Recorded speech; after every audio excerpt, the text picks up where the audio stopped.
Good afternoon. So we are going to start our program in just a couple of minutes. There's some folks who are still at the registration table. So 2 minutes more, and then we will start our program.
Hey, good afternoon.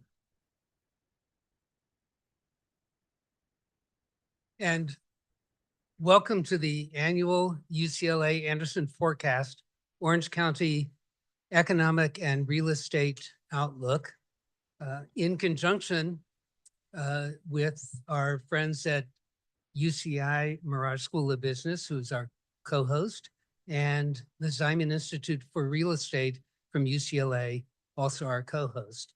And we want to thank UCI for hosting us on their beautiful campus at this innovation center.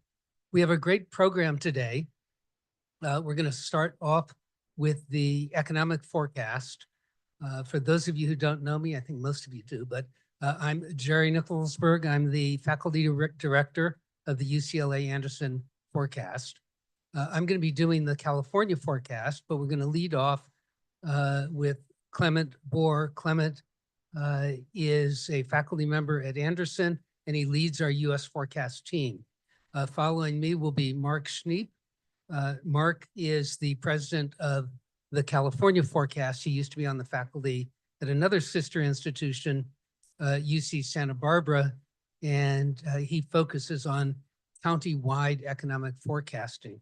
So Mark is going to talk about Orange County, and then we'll have the latest results and the interim results of the Alan Matkins UCLA Anderson forecast survey. And this is a forward-looking survey on commercial real estate, so it looks 3 years into the future. And presenting that will be Spencer Kalick. Spencer is a partner with Alan Matkins in the Century City office. He's a former city attorney. He specializes in complex contracts and complex negotiations in commercial real estate. So that will be the forecast portion of this. And then we'll take a break. And then we have 2 panels, one on AI and business, and that's going to be hosted by UCI's Paul Merage School of Business. And then the Ziman Institute has a panel on real estate following that. So we've got a great program today. Before we start on the program and find out what's going on with the economy, uh, we'll have some happy news first, at least. You'll notice there are no knives on the table.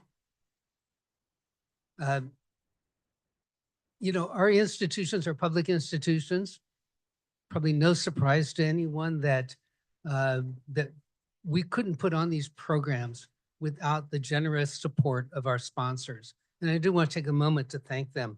At the principal level today is RSM and Yamava Resort and Casino at San Manuel. At the platinum level, the law firm of Allen Matkins, California Bank and Trust, Cathay Bank, Clark Construction, Mercury Insurance, and University Credit Union. At the gold level, Bank of California, Hub International, Leap Development, Robert Half, and SMBC Manubank. And at the bronze level, MBK Real Estate Companies and PCL Construction. Many thanks to them. We are really grateful for their support. So, what's going on with the economy? Let's get started. And let me turn it over to Clement to talk about the US economy.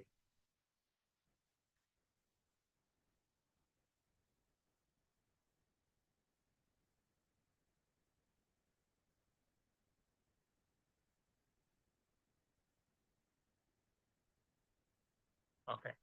Hello, everyone. So you probably are all well aware of the fact that there is a lot going on with the US economy right now. And as economic forecasters, we entered this 2025 with the Trump administration in mind, with these particular themes in mind, which is what he basically ran on, which is tariffs, tax cuts, and deportations, right? But then after his inauguration, a lot more stuff has been coming around, such as Doge. No one thought, at least from an economic forecast perspective, that Doge was going to be as powerful in reducing the size of the government as it came out with its intentions. And then we also weren't expecting that the education and research sectors of the economy, of the universities, of NIH, of NOAA, were going to be as gutted as much as the administration is trying to do it. And then on top of that, there's a lot of uncertainty surrounding this economic policy making, right? We don't, I'll get a lot more into this later, but there's a lot of lack of clarity about where we're going with these economic policies and what the end goals are. And then after Liberation Day at the beginning of April, we got a whole nother theme of economic policies to worry about. So for instance, now we're at the beginning of a trade war with China. This has also led to a lot of financial distress in financial markets. And we've also seen that US is becoming what's perceived as a less friendly country to outsiders. So we're seeing a large drop in tourism and travel into the US and reductions in hotel bookings and flights and so on. Okay, so I have about another 18 minutes to cover all this for you guys. And that's certainly not possible. So I'm gonna be focusing on the main themes here. And the big ones really are tariffs, uncertainty, and tax cuts, and the China trade war and the financial distress that's happened. But I do want to spend just a couple seconds talking about deportations and Doge, which if we just rewinded the clock about a month ago, that's how quickly things are changing. Those look like they could be very important for the macroeconomy, okay? So Doge came in, they said they want to reduce the workforce in the US government by 10 to 15%. If you include all the contractors, that would be up to, 200, somewhere between 200,000 to 500,000 to almost a million potentially. And that has not come to be at least yet. Okay, so Doge came in with full force. It looked very scary for a while. And it's looking like a lot of those cuts aren't going to happen or are at least taking a longer time to fade in. And so from a macroeconomic perspective, that is not looking as big an issue. And the other one I want to touch on quickly is deportations. Okay, so deportations, they still have the intention of ramping these up a lot, but as of right now, they're not releasing a lot of data on this, so it's hard to gauge how much is coming out of it. But from what we can tell, there has not been, by the numbers, a rapid rise in deportation so far. They're still running at around the 2024 Biden administration levels, below the Obama administration levels. This is about 200 to 400,000 people a year. So While we expect these still to ramp up, potentially up to about 1 million a year, so far the administration's having a hard time achieving this.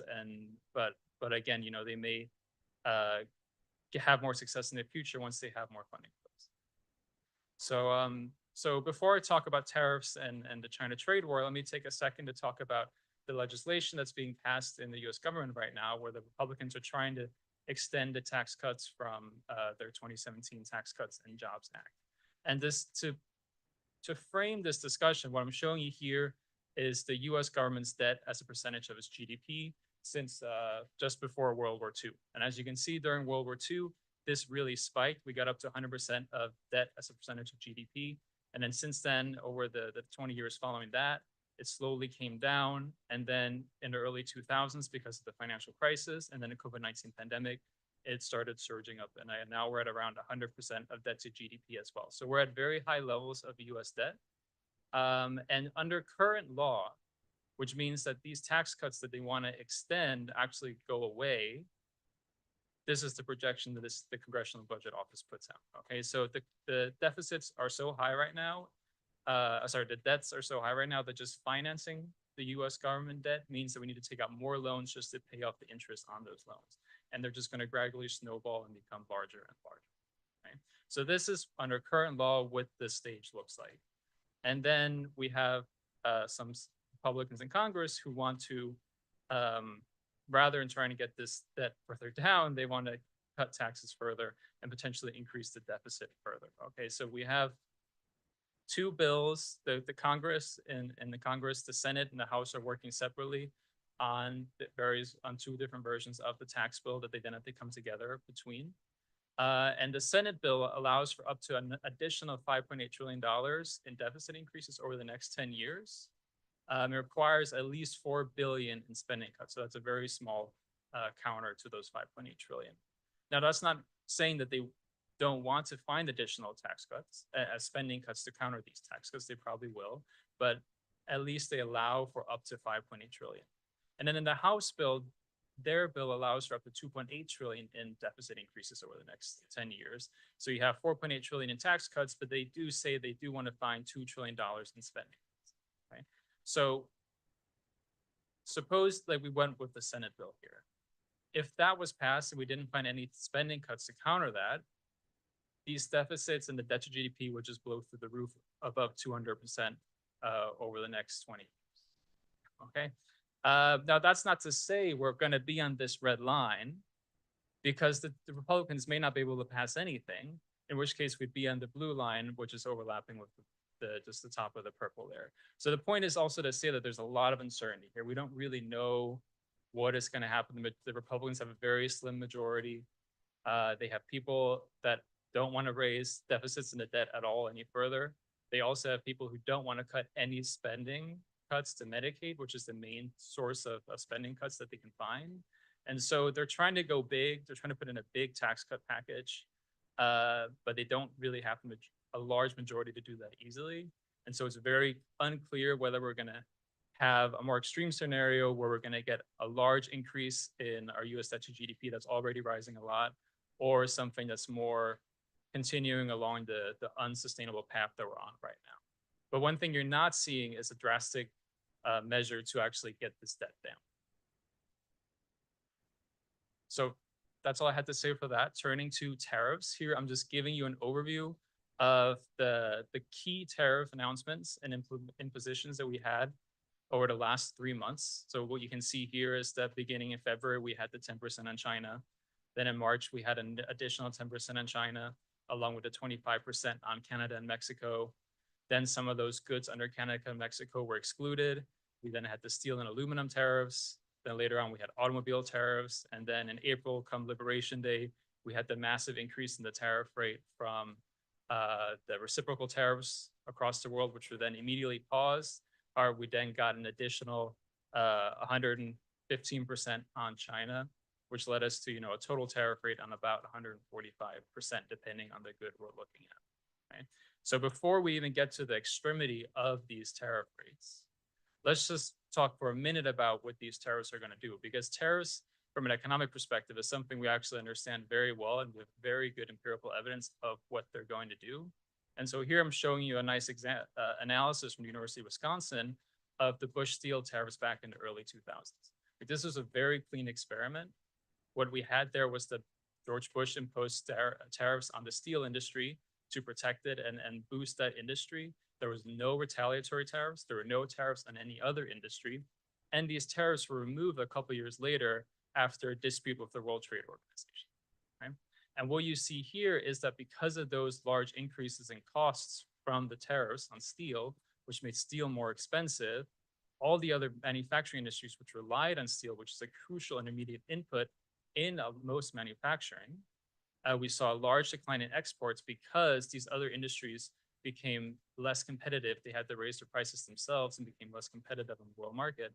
And so they also had to sell less, which meant that they've reduced their employment. So here you see that those Bush steel tariffs on the right panel, come 5 years later, reduced total employment in the manufacturing industry by 250,000 jobs.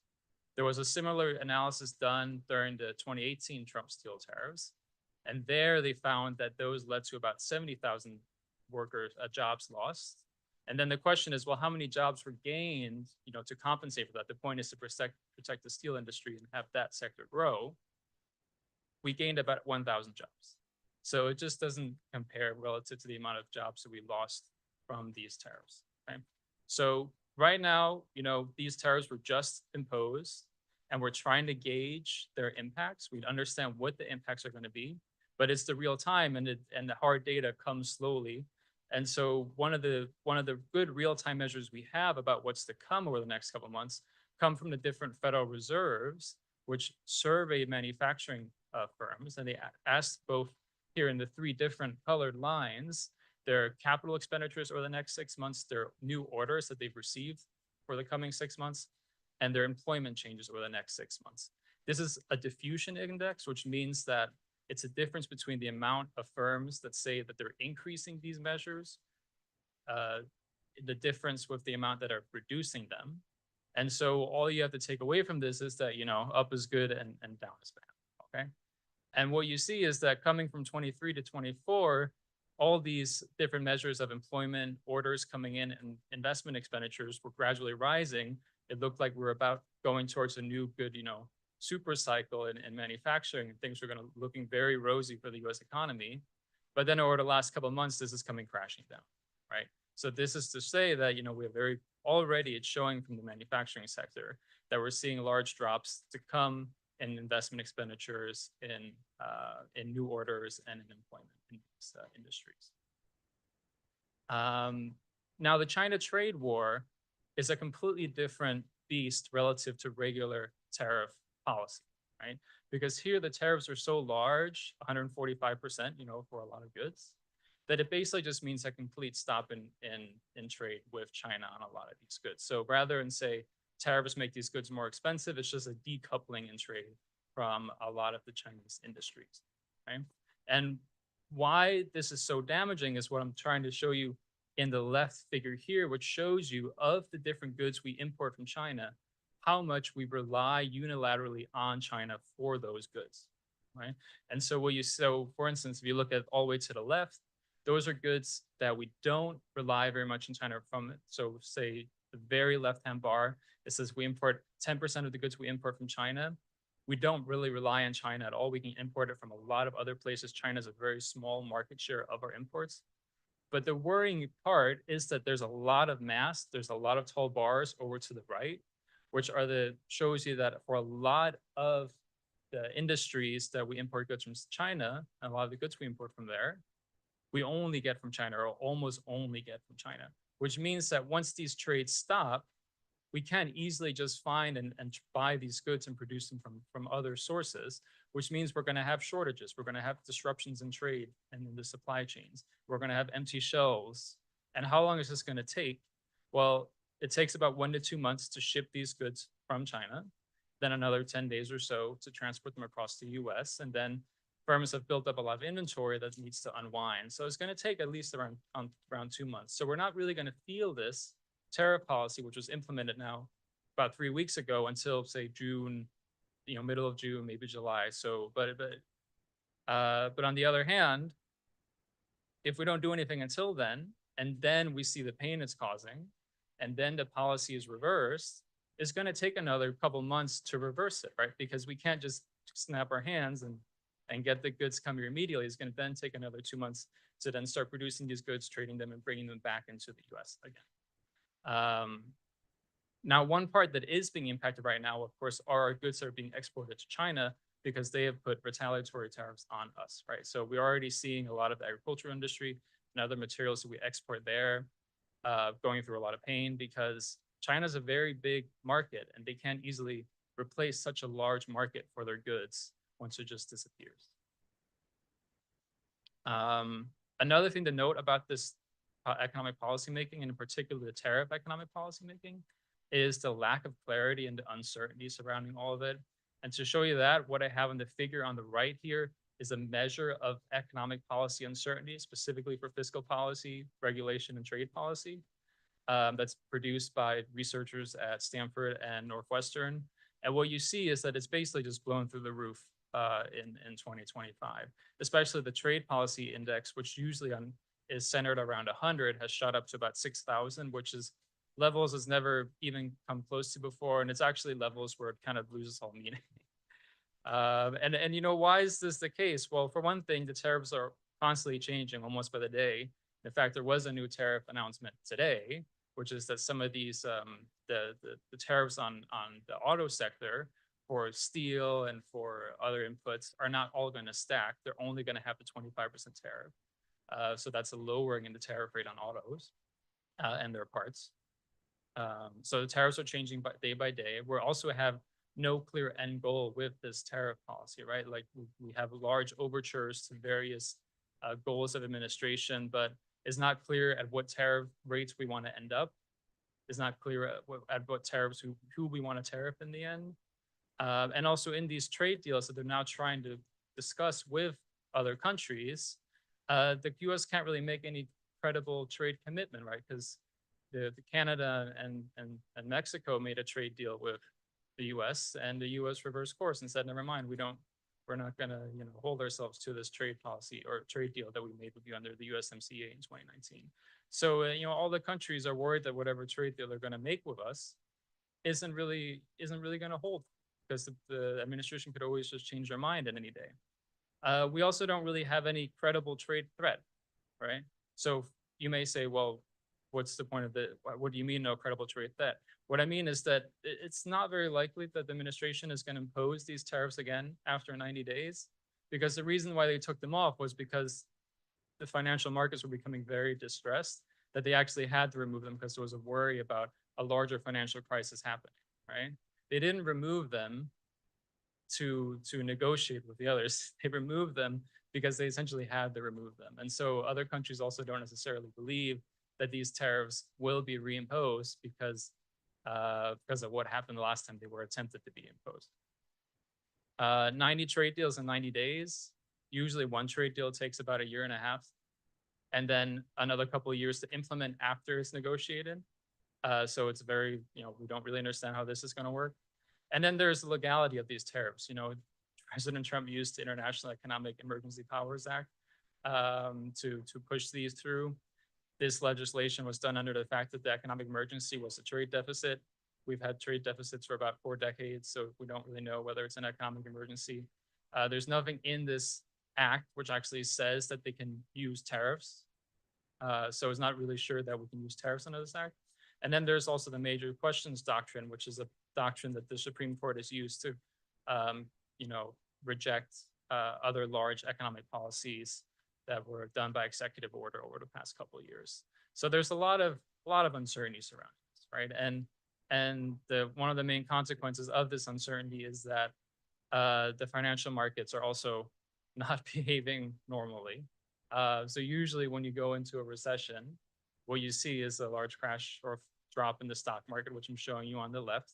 And I'm comparing here the Trump administration, the past 60 days, to the COVID pandemic and the Great Recession. But then what you see in the other two figures, which shows you the interest rate for bonds and the value of the dollar, is that they're going in the opposite direction, okay? So in normal times, and by normal times, what I mean is that usually when we go into a recession, people flee out of the stock market and run into the bond market, into the safety of US government bonds. And US people are not the only ones who do this. The entire world does this, right? Now, this time around, the US is not looking so safe. And so instead, not only are people fleeing the stock market, they're fleeing all US assets, right? They're getting out of the bond market too. And then they're transferring and investing in, say, European stocks and bonds instead, which is also why you're seeing the dollar fall. So this, if you've heard of it, this is the sell America trade that's been happening over the last couple of weeks since the start of liberation. Okay, so to close out, let's go over what our economic outlook is based on all these policies. And here we do have to tell you the caveat, which is that we only provide quarterly updates to our economic forecasts. And the last one was done 2 months ago. Now, a lot has changed in the last month. So we've had to produce some, say, unofficial updates to these forecasts for you guys, but they're not our official updates to the forecast.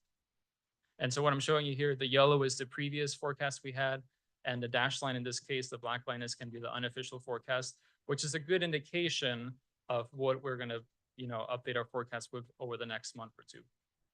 And so not surprising, what we're going to see in 2025 is a spike in inflation because of these tariffs, because of the shortages, which is going to create price spikes from the trade war with China. There are some countering measures, such as the weakening economy and the lower oil prices from the increase of oil production in OPEC. And then in 2026, you should also expect inflation to remain elevated because it's very inertial. It takes time for these relative prices to settle and figure out the right balance. And then we also have deportations, which is not something we've talked about much. If they are able to invoke a process of mass deporting millions of people, that could create labor shortages and keep inflation elevated as well, because of shortages that will arrive in the agricultural industry and in manufacturing, construction, and the likes. Will the Fed lower interest rates in 2025 or 2026? Okay, so right now, if you look at what the markets say, they think there's going to be about 3 to 4 cuts in the interest rate this year, mainly because of the potential that we're going to head into a recession. We don't think there's going to be any change in interest rate, and the Fed chair has also indicated he's very hesitant to make any changes in the interest rate. And the reason for this is, well, first of all, the uncertainties are large, right? There is very large downside risk for this, like I just mentioned, of a weakening economy. If the U.S. economy really bottoms out over the next couple months to a year, they're going to have to lower interest rates to keep the economy afloat. But the issue is that there's equally large upside risks from inflation. And that's not just the tariffs, but it's really the supply chain shortages, which we might see from the trade war with China, as well as an unanchoring of inflation expectations. We've seen the president go after the Federal Reserve independence, and this is very worrying. He then pivoted and said, never mind, after he saw financial markets started to gyrate a little bit again. But we don't expect them to be done with potentially going after monetary policy. And so that's another large risk to the forecast, right? So if we go forward 2 years, it's very unlikely that the interest rate is going to be 4.25 to 4.5%. But there's so large uncertainty, and we can't credibly make a projection in one direction or the other about where it's going to be. Right? And so, like the Federal Reserve, they're just holding tight right now on the current policy rate and really waiting this out to see how it's going to unfold. For GDP growth, we haven't made any recession call formally yet, and I'm not making one today either. But there is certainly potential that we will make one in June at our next updated forecast. Right now, it's really a 50-50 call because we're still in a situation where the president still has time to reverse a lot of these policies and get us out of this mess, right? But the days are going by, and it'll become more and more unlikely the more days pass. The reasons why GDP growth is going to come to a stop in 2025 is everything I've discussed so far. It's just the cost of the tariffs on manufacturing. It's the uncertainty and the negative sentiment, which is basically paralyzing investment expenditures and a lot of consumption by U.S. households too.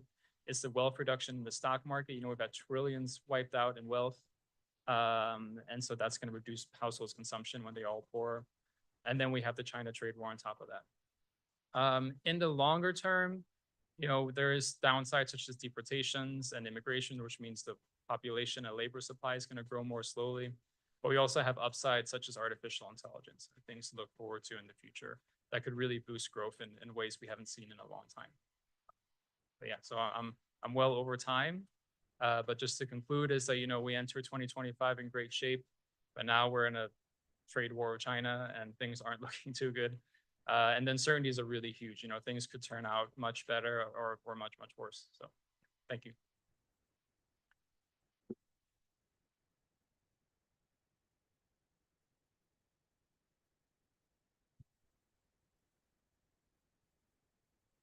So I wasn't sure that I was going to be the optimist here. But it's pretty, well, I think we have a little more clarity about what's happening in California. Let's see, George, can we bring up the?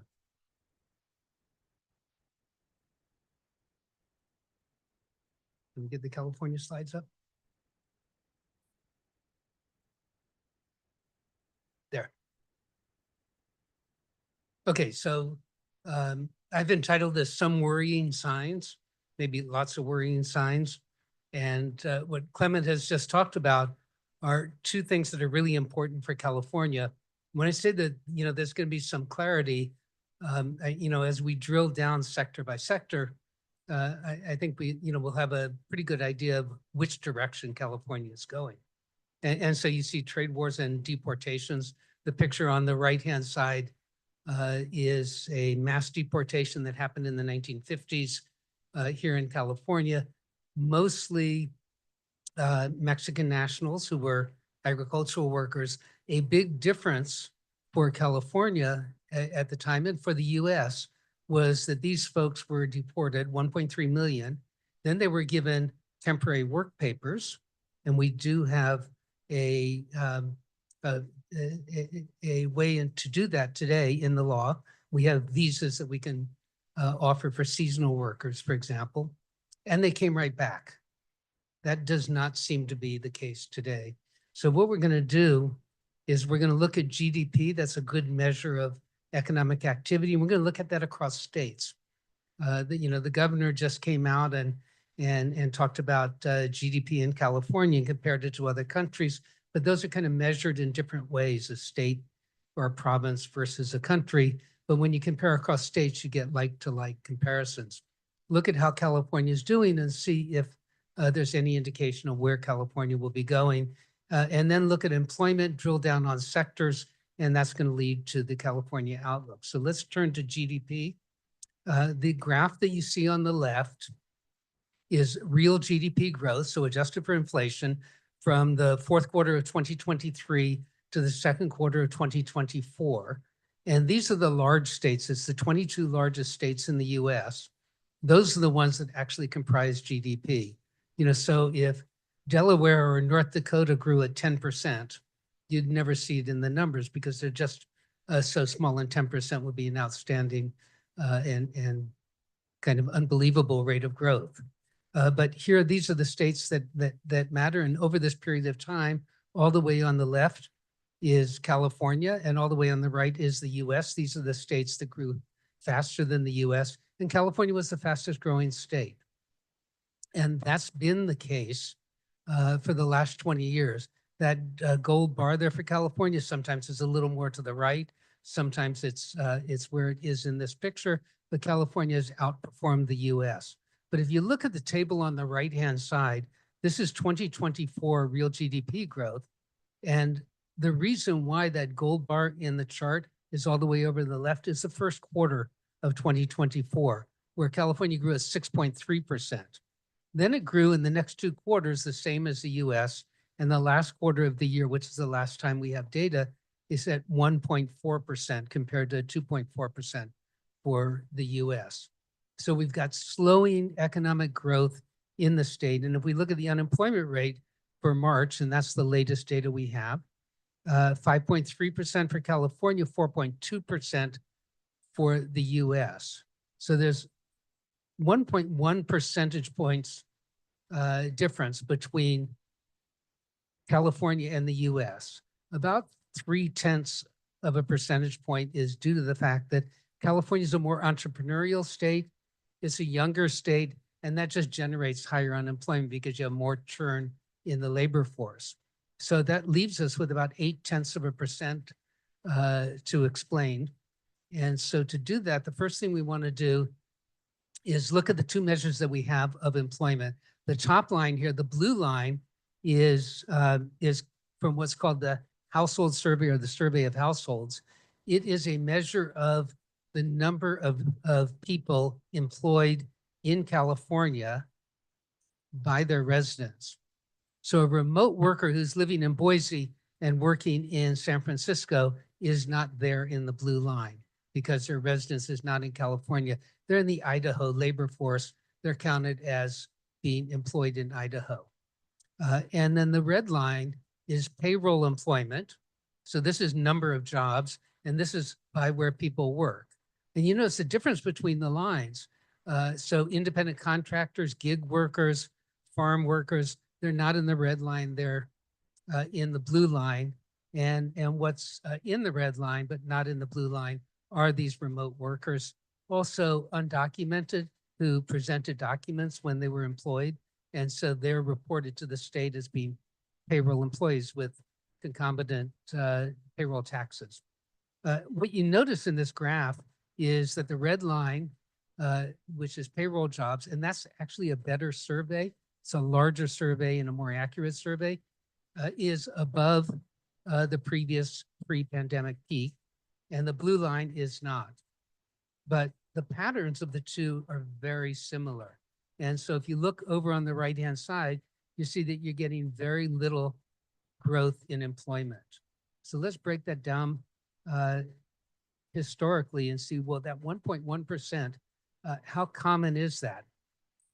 And so here you see historical California in the blue line and US in the red line. And as we go across, we've got periods such as the end of the Vietnam War and a cutback in defense. And then we have the end of the Cold War in the 90s. And you remember the big cutback in defense here. And then we have the financial crash in California had a more acute speculation in home building. And we have COVID, where California had a more acute restrictions on movement and business operations than the nation as a whole. And now we're over on the right-hand side. So they're very specific California things that we want to uncover. So let's look at sector by sector. So this is March 2024 to March 2025, the last 12 months we have.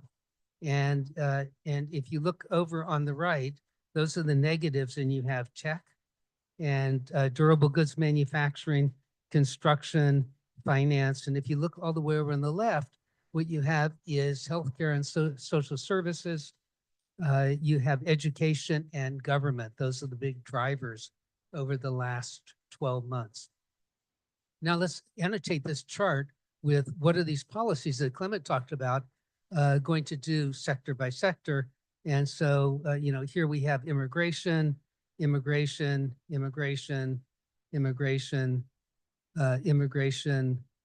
we've got tariffs, that's logistics.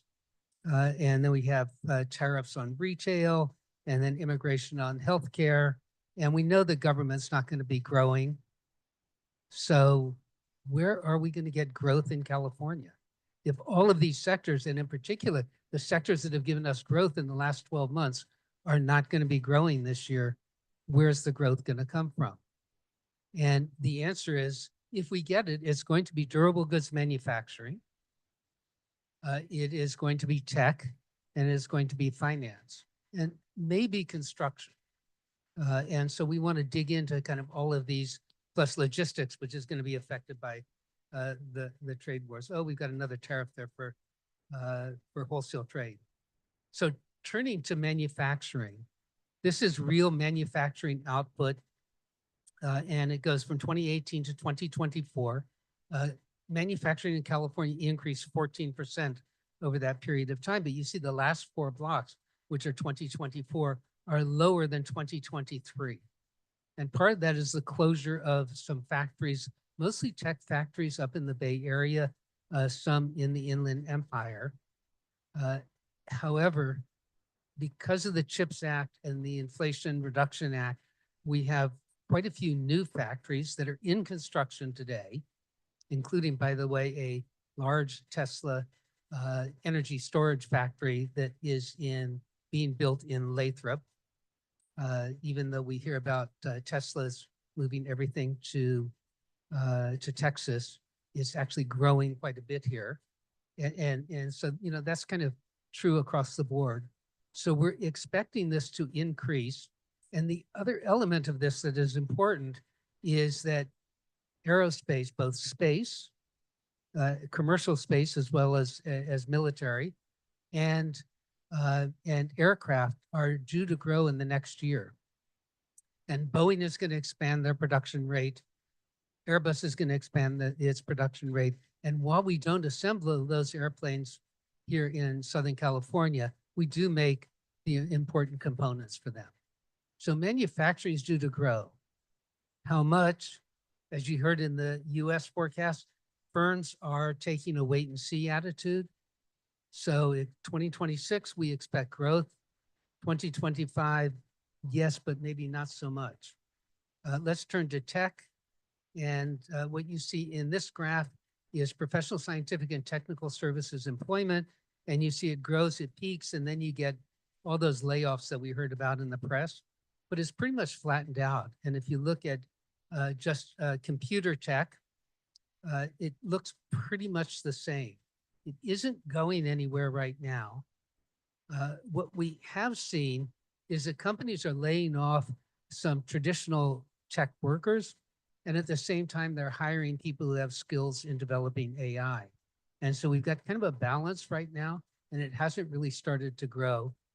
And so those two are going to be part of that unemployment differential that we saw with the US. But the big one is right here. It's Hollywood. And over half, probably 60% of that differential in unemployment comes from Hollywood. So this graph shows you employment in film, TV, and streaming. And you see that it's increasing and it kind of plateaus out there. And that's what generated all of the content that we see. When you turn on your TV and there's so much there that you turn it off because it's overload. And Hollywood realized it's overload. And they're cutting back on content. The shaded area there is the strike. And to be sure, there's one runaway production, but that's a small part of this story. What you have, if you look to the left of that shaded area, you see a big decline in employment. And the economics of labor actions would tell you that it's going to be exactly the opposite. And this is study after study of labor actions, because strikes are not unexpected events. Everyone knows they're coming.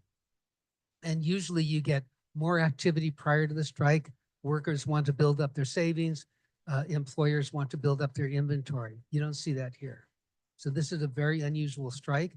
And you look to the right of that shaded area, what you see normally with a strike, in almost every strike, is you get a big bounce back of production to make up for the lost production. And you don't see that here. And it looks like it's leveled out. The state has a new bill to provide more subsidies to prevent runaway production. This may come up a little bit, but actually too many people were working in Hollywood relative to the demand today. And it's going to take time for them to kind of sift through and find employment in other sectors. And that's really the big differential in that unemployment rate. Turning now to logistics. So this is imports through Southern California's seaports. That's the top line. And it is, those seaports just dwarf everything else. They're the largest seaports in the Western Hemisphere. And so that is on the left scale. And then the next two are the Puget Sound and Oakland.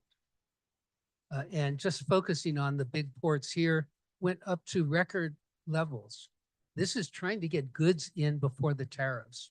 And, and as you heard in the national forecast, the China trade is pretty much going to be shut down. So if you're thinking about Christmas or the holiday season, for your children or grandchildren, buy the toys now. Because this is going to decline. We're seeing similar things in air cargo. In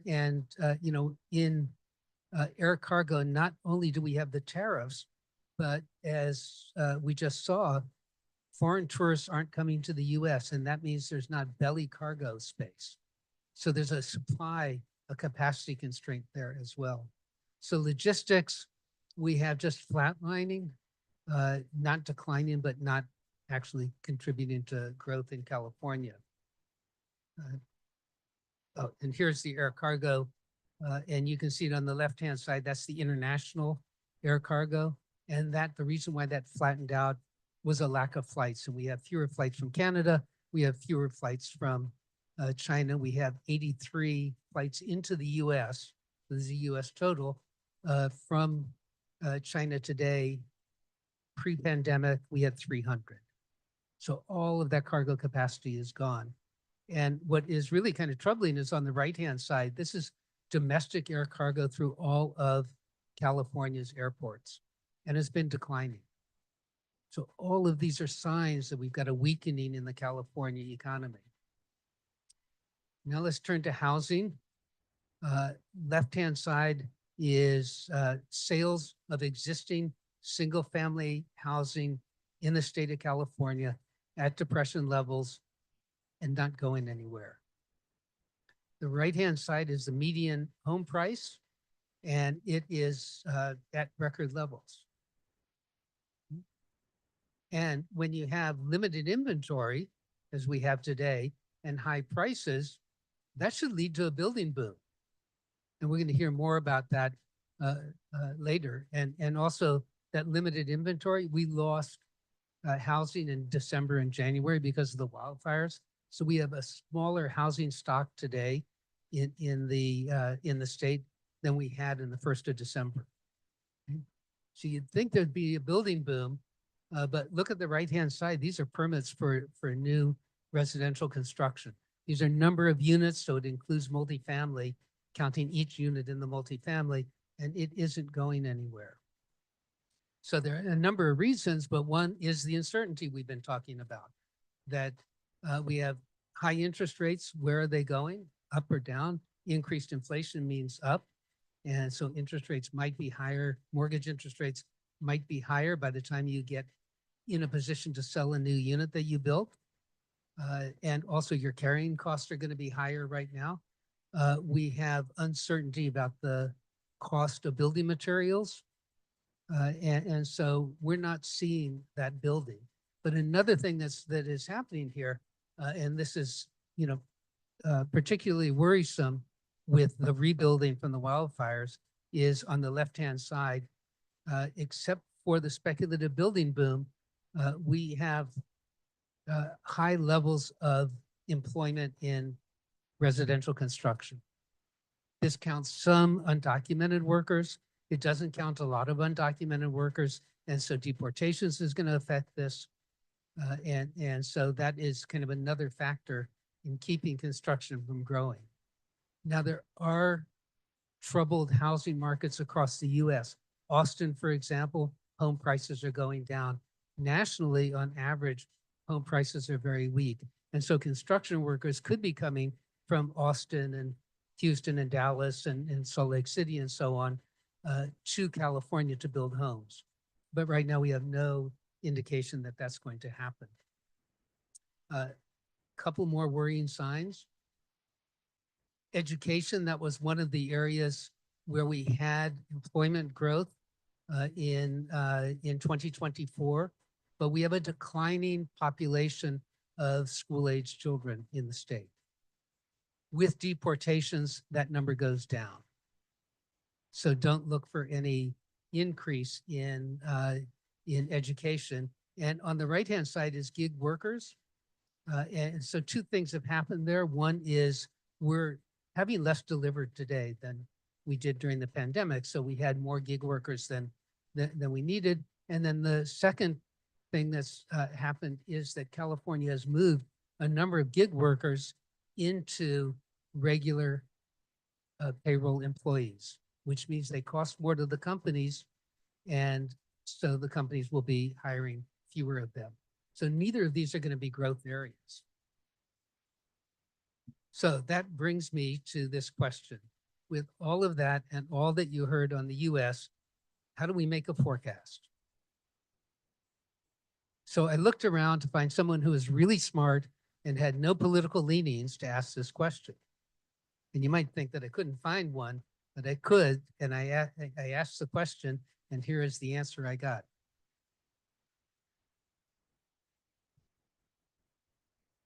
But we have to make a forecast, so here it is. Manufacturing, finance, and tech, recovering late 2025 into 2026.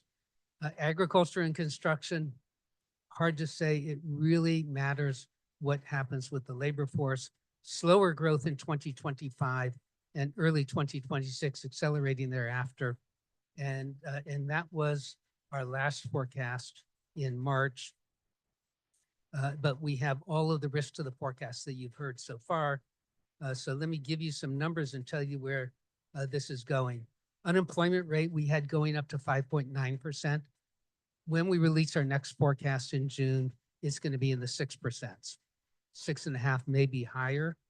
And it's going to last longer. Payroll job growth is going to be negative.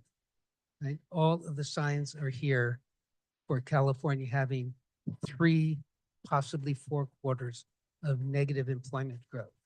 So while the US might skim by, the numbers that I've shown you, sector by sector of declining employment are somewhat unique to California.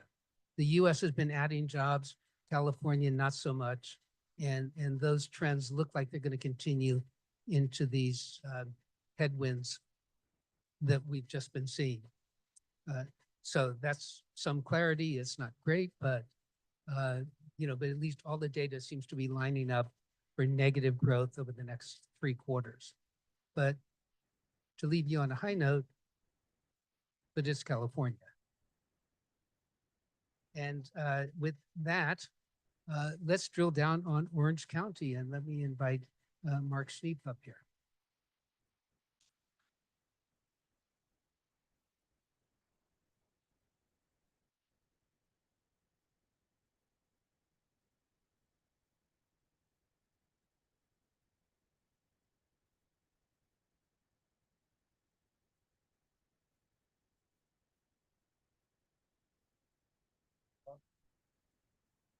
So does Orange County for that matter. So we're looking at a bumpy year this year, and maybe even going into next year, as Jerry described for the state.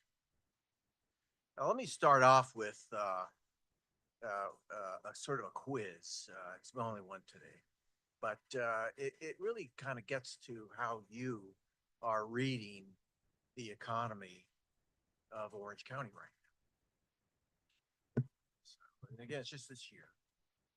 So give me a thumbs up or a thumbs down on whether you think growth is occurring positively for these sectors or negative. So here's the first one. Tourism.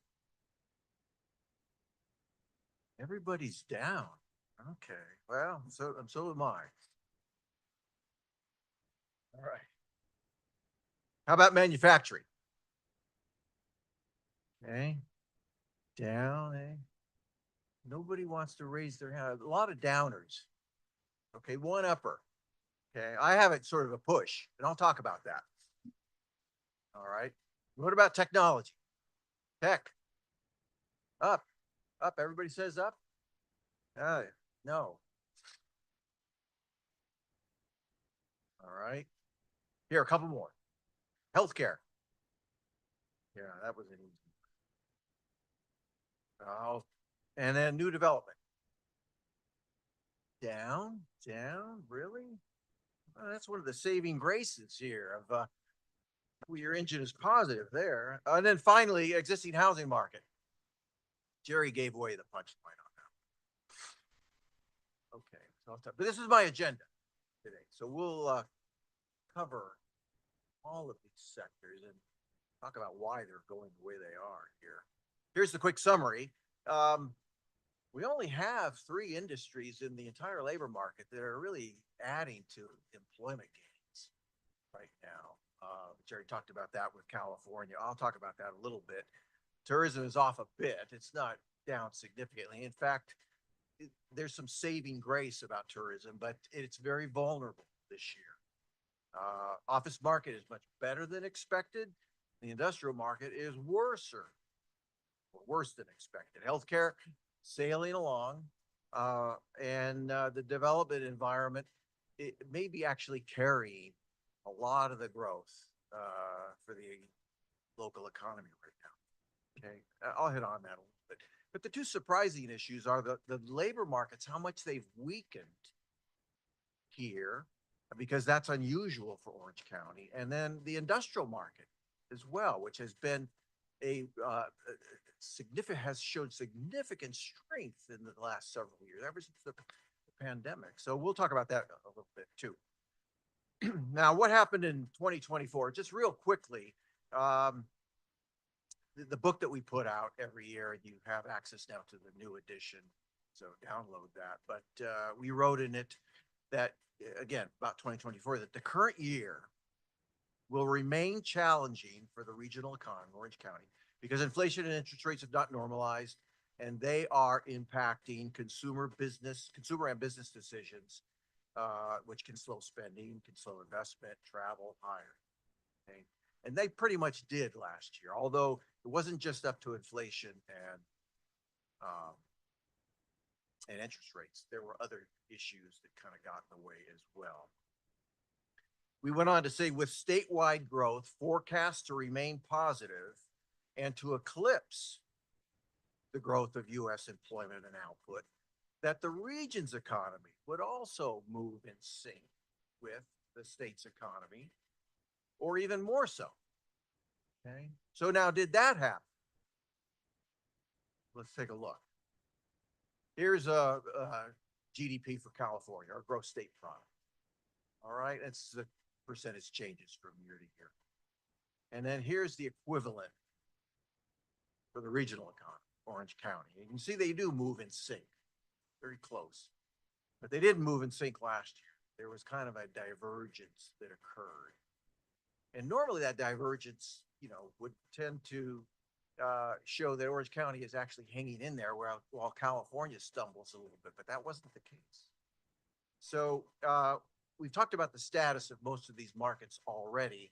I kind of want to go through as to why there was a stumbling. There was particular industries that are very dominant in Orange County that didn't do so well. And that has carried over that momentum into 2025.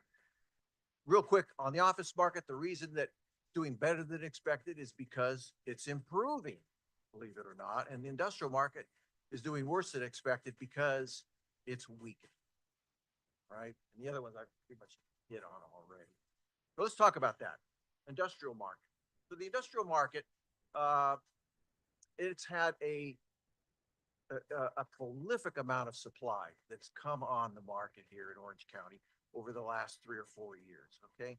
And that supply now has exceeded the growth in demand.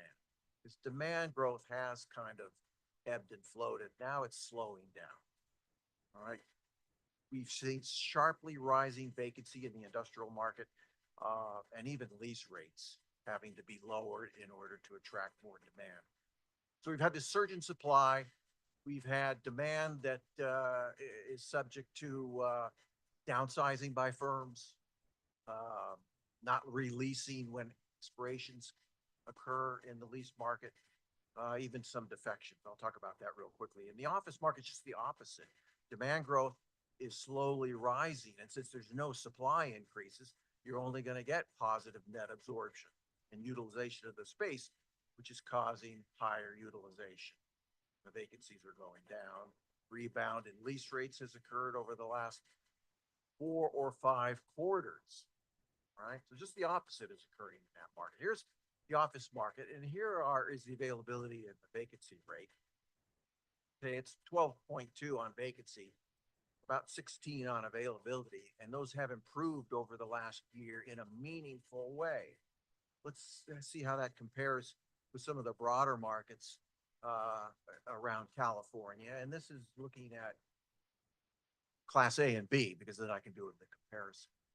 And Orange County is at the lower end here. So Orange County is actually performing better than other areas when it comes to its commercial real estate market, in this case, office market right now. So here is the employment in sectors which use office space. And it peaked for the current cycle back in late 2022. It has moved generally laterally since then. But we're down about 10,000 jobs in the office market. Really not enough to cause any major trauma there. But the problem here is that a lot of these employees are not using the office. So that's why it had clearly, as you know, why it's been so soft for the last several years. In the industrial market, you can see the very sharp increases that we're seeing in the lack of utilization. So that's the availability rate all the way up to 8. And the vacancy rates have now eclipsed 5. Again, a lot of this is due to the demand side. Firms are not releasing on expiration. There is downsizing. There is defections that have occurred. All right, here's the big surge in supply that's occurred just in the last 3 years, 6 million square feet. This is the most in 20 years for a 3-year period. A lot of this is spec, so it wasn't pre-leased. So that's where we have these high availability rates right now. Even this year, we've got a delivery. We've had 600,000 square feet come online. And there's another 2.5 million that's under construction. So the numbers are only going to continue to be big here in terms of deliveries of industrial product occurring in Orange County. Here's the industrial using employment. And it also peaked around 2022. It has downsized a little bit over the last 2 or 3 years. And coincidentally, it's lost about the same amount as office, 10,000. Right. So that is one of the reasons that demand has slowed down a little bit. Also because we've had a lot of layoffs. In fact, let's look at the layoff picture. I try to show you this each year and kind of monitor how things are going. But there was a surge of layoffs last year. That has continued into 2025. Here are some of the big PR, the largest PR layoff announcements that were made in Orange County over the last 18 months or so. And you can see a lot of them are tech, and they use industrial space. And so that has certainly led to the slowdown in demand overall. Here are the layoffs year by year, going back 10 years. And aside from the pandemic, of course, which doesn't really count here, last year was the biggest year we've seen since the Great Depression in layoff notices, layoff occurrences. This has slowed down the labor market significantly. Even this year through April 15th, we have layoffs that are running a little bit ahead of the average 2025. That's what's occurred at Orange County now. And that has slowed down the labor market significantly. In fact, it's now pushed it even negative, like we're seeing for all of California. So there's March of 2023 and March of 2024. The county created 20,000 jobs in that time period. You can see what the monthly additions are. And then since a year ago up until now, there's actually been a net decline of 1,600 jobs in the market. So we've gone from lots of job creation to now negative job creation. Very symmetrical with what's going on statewide. So comparing Orange County with its neighbors, adjacent counties, this goes back a couple of years. This is job growth. And you can see all of the counties are experiencing a slowdown, a very clear slowdown. Okay, Inland Empire seems to be hanging in there with most of the job growth right now. Orange County has fallen significantly. It normally isn't last. It is last right now. It's very unusual for Orange County not to be even, if not in the middle, certainly leading the pack. So this is kind of a surprise for the assessment of economic performance in Orange County right now. Here's tech. And a lot of you were up for that it's growing. Well, in terms of employment, it's not. All right. We are seeing tech manufacturing rise, and I'll show you a picture of that very shortly. So, but it's not occurring with in the labor markets right now. So tech, I've defined as mostly services, but it also has semiconductor and related components manufacturing in it as well. So it peaked for the local site for the current cycle around December or late fall of 2022. All right. Now, also in December of 22, we had the worldwide release of what? Of ChatGPT, the first generative AI. And so the world got to see all the geeky answers that Chat gave us. We asked it questions, but it was used for a lot of other things that actually were very, very useful. One of those was coding, okay, and software development. And it's interesting that at that point in time, that was the peak in tech in Orange County. It's also the peak in tech in California. And we've seen downsizing since that point in time, because I think a lot of these software jobs have been replaced with AI forces. Here's manufacturing. This is the index that Chapman University conducts with surveys. And it's, as Clement was talking about, a dispersion index. That's what this is. Anything above 50 is growing. Anything below is consolidating. And this index has pretty much moved laterally with some ebb and flow, some volatility over time. But it's always been above 50. So we are seeing some expansions, even at a very slower rate has occurred recently in manufacturing. The employment picture is a little bit different. Employment peaked back in early 2023. It has softened, hasn't softened like other industries have. In fact, the last year or so, we're down about 1,600 jobs. Not a lot, but there has been a softening overall in employment.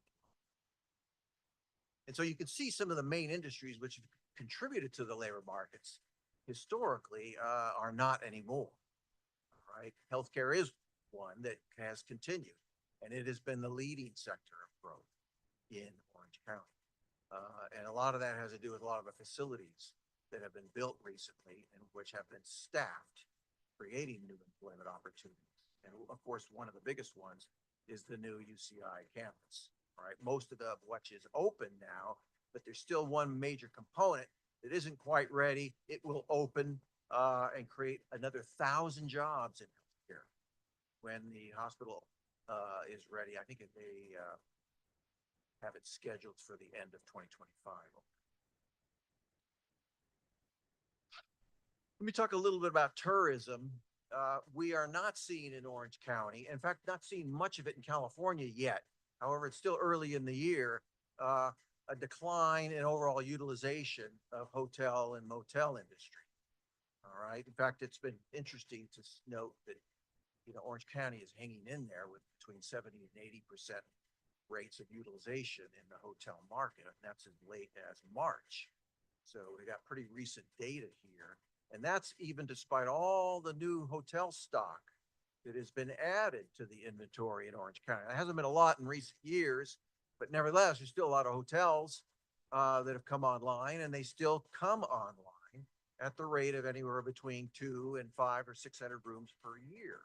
So this really hasn't done anything to the vacancy rate. Demand is kept up with that supply augmentation over time.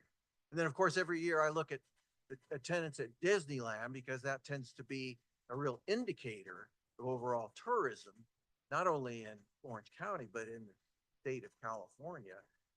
We don't have the 2024 numbers officially yet, but we kind of estimate those from looking at the Disneyland crowd calendars and the wait times for the rides. And there's plenty of websites give a lot of data on that. And so 24 was slightly less, we believe, than 2023. But you can see it's trying to make its way back to all-time record highs. Hasn't quite got there. We'll talk about what's going on this year. Another indicator of how tourism is doing is looking at amusement and recreation employment, and that's at an all-time high in Orange County. This is one of the other three industries that is creating jobs other than healthcare. And the last one, of course, local government.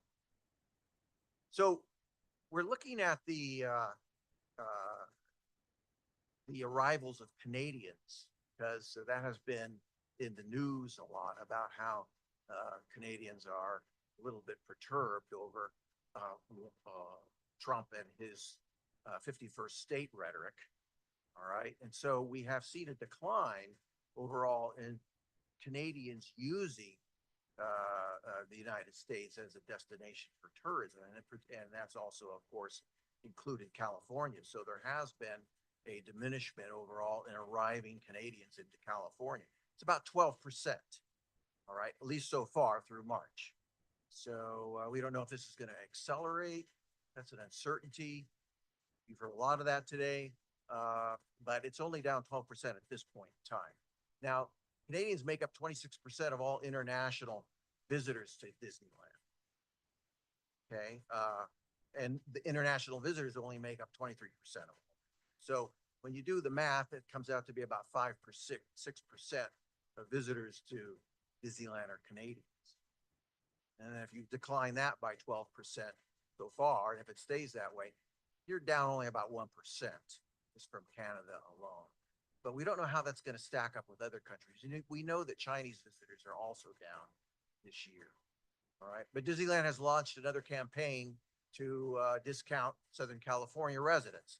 And so that may be offsetting some of the international visitor decline at Disneyland this year. One of the things we look at, of course, is all the interim data and evidence that comes in on Disneyland. And we can do that again through looking at wait times by month for the various, for the rides in general. And so here's wait times year by year. On average for the entire year, it was 24 minutes back in 2019 all the way through 21. That peaked in 2022 when Disneyland opened up fully again, 32 minutes, came back down to 28 the last couple of years. This year, wait times through April 1st are 29. So that would tend to suggest there's a lot more visitors, of course, causing wait times to go up, at least marginally. So it looks like Disneyland seems to be doing fine right now in attendance overall. The occupancy rates tend to show that too in the hotel industry. However, the visitors coming in through the airports are not. So they're down. They're down at LAX. They're down at San Francisco International. They're down at John Wayne too. Not significantly, about 10% at John Wayne, but nevertheless, we don't know how this is going to escalate through the year and into the prime tourist season. A little bit on housing. Selling prices are at record highs. No surprise there. Sales are actually 6% higher this year, but 6% of a low number is still a low number. All right. Inventory is 19% higher. That may be why sales are a little bit higher. You got more choice. In the apartment market, vacancy is still very tight. And that's despite much more apartment build out and completions and delivery to the market, 3,000 in 2024. Another 3,000 will be delivered this year. Rents are at record levels, but appreciation has slowed way down. Overall housing production, 6,000 to 7,000 units a year. Again, most of this is apartments, about 55 to 60% of them. And they're occurring in Costa Mesa, Santa Ana, and Irvine. Those are the three principal markets here. Record high home prices, no big surprise, bumping up against 1.5 million for the median home. So that's an ongoing story which has been in place for 20 years now. The inventory is up a little bit more this year, not a lot, but significantly is helping to push sales a little bit higher. Okay, existing home sale market is still recession. Vacancy rates for apartments, 3.8% is the average now for all apartments, and it's come up a little bit with all the new housing stock that's come online, but for the most part, market remains quite tight. Here is apartment units under construction, quarter by quarter, going back about 7, 8 years. Still very high rates of apartments being built out in Orange County and really changing the housing stock character to be more of multifamily than single family over time. Talk about new development in general. Well, we're seeing lots of commercial, industrial, retail facilities, mostly industrial, some retail, no office yet, but I imagine that's going to be coming as that sector improves significantly. So again, the last several years have not really slowed down much. Lots of new products coming online. Some of the big mega projects. OC Vibe is finally underway, and that's a big, giant mixed-use facility with retail, theaters, venues, and hotels. Also housing. I'll talk about that in a minute. Disney is under construction with a new 900-room hotel. The Backey Freeway Business Park is one of those industrial facilities that is underway right now, 600,000 square feet. There's the medical campus. Disneyland Forward got approved in Anaheim. So that's going to provide a lot of new development excitement in Orange County over the next 20 years, right? And then in Dana Point, 2 new hotels. Related Bristol was approved, and that's going forward. That's a huge project, one of the largest projects ever approved in Orange County. And then here's the housing.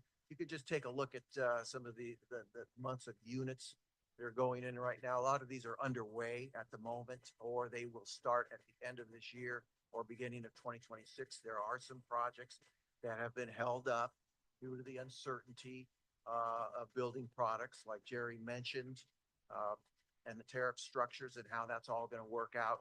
So that is causing a little bit of indecision for new development. But for the most part, there's a lot of activity underway at the moment. Real quickly on the forecast. Okay, we don't really see much pause in new development. A little bit. Again, Related Bristol could start any time now. They are postponing until 2026. That's a huge project. So we believe housing production will be similar to last year, not anything greater. And then the lower interest rates that we're likely to see this year will support a little bit more buying in the existing home market, if not the new home market as well. I haven't really talked about population. I have in the past. It continues to decline in Orange County. So that's probably going to continue, but at a decreasing rate. All right, visitor travel, we don't see that seriously impacted despite the pullback from Canadian visitors, but we're watching this closely. This one is another difficult sector to make a forecast by. Don't know how that's all going to fit over the next 9 months. Okay, job creation is going to be modest, like it was last year. They'll be higher valued in probably the higher valued tech areas over the next 2 years. Healthcare, professional services, and manufacturing. Exactly the same reasons that Jerry talked about for California. We believe the tech sector consolidation will level off. So there's production and housing. You see a similar year this year as last, and then kind of falling a little bit as the entitlement queue starts to empty. Job creation this year, no better than last year. Again, a lot of the uncertainties that are occurring. You may see some of the hemorrhaging slow down, but I don't think you're going to see a lot of net gain jobs. We have those increasing over the next few years, but again, it's very hard to make a forecast again with a lot of the uncertainty that's occurring right now. So 4.3 is the unemployment rate. We forecast for the year, it's currently 3.9. Employment growth, much less than 1%, only 0.6. Healthcare jobs will be the leading sector of growth. Gross county product, probably at best 1.6%, could be lower. Residential units, 6,900, the office market, we look to see continued improvement. All this is contained in our new publication, so make sure you download that. A lot more, particularly the details about new development. So, thank you.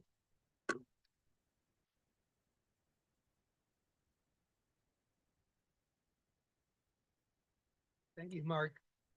So we've heard a lot about 2025 and into 2026. But what's also important is what's going to happen 3 years from now. And in particular, what's going to happen with commercial real estate. And to drill down on that, I'd like to invite Spencer up to talk about the UCLA Anderson Alan Matkins survey of commercial real estate in California. Spencer.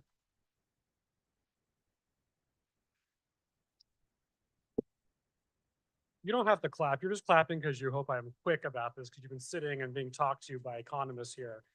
I am not an economist. My name is Spencer Kallick. I'm a partner at the law firm Alan Matkins and lead our land use practice and also our operating partner in our Century City office. And I'm honored to be here today to talk about our UCLA Anderson forecast that we have with UCLA Anderson and Alan Matkins. I will tell you again, I'm not an economist. Full disclosure, I got a B in economics in college. I think that was generous on the professor's part. But what I really want to do here is give you a bit of kind of boots on the ground thoughts about kind of what we're seeing, both from the data from the survey, but also from some existing kind of clients and real deals that we're doing right now.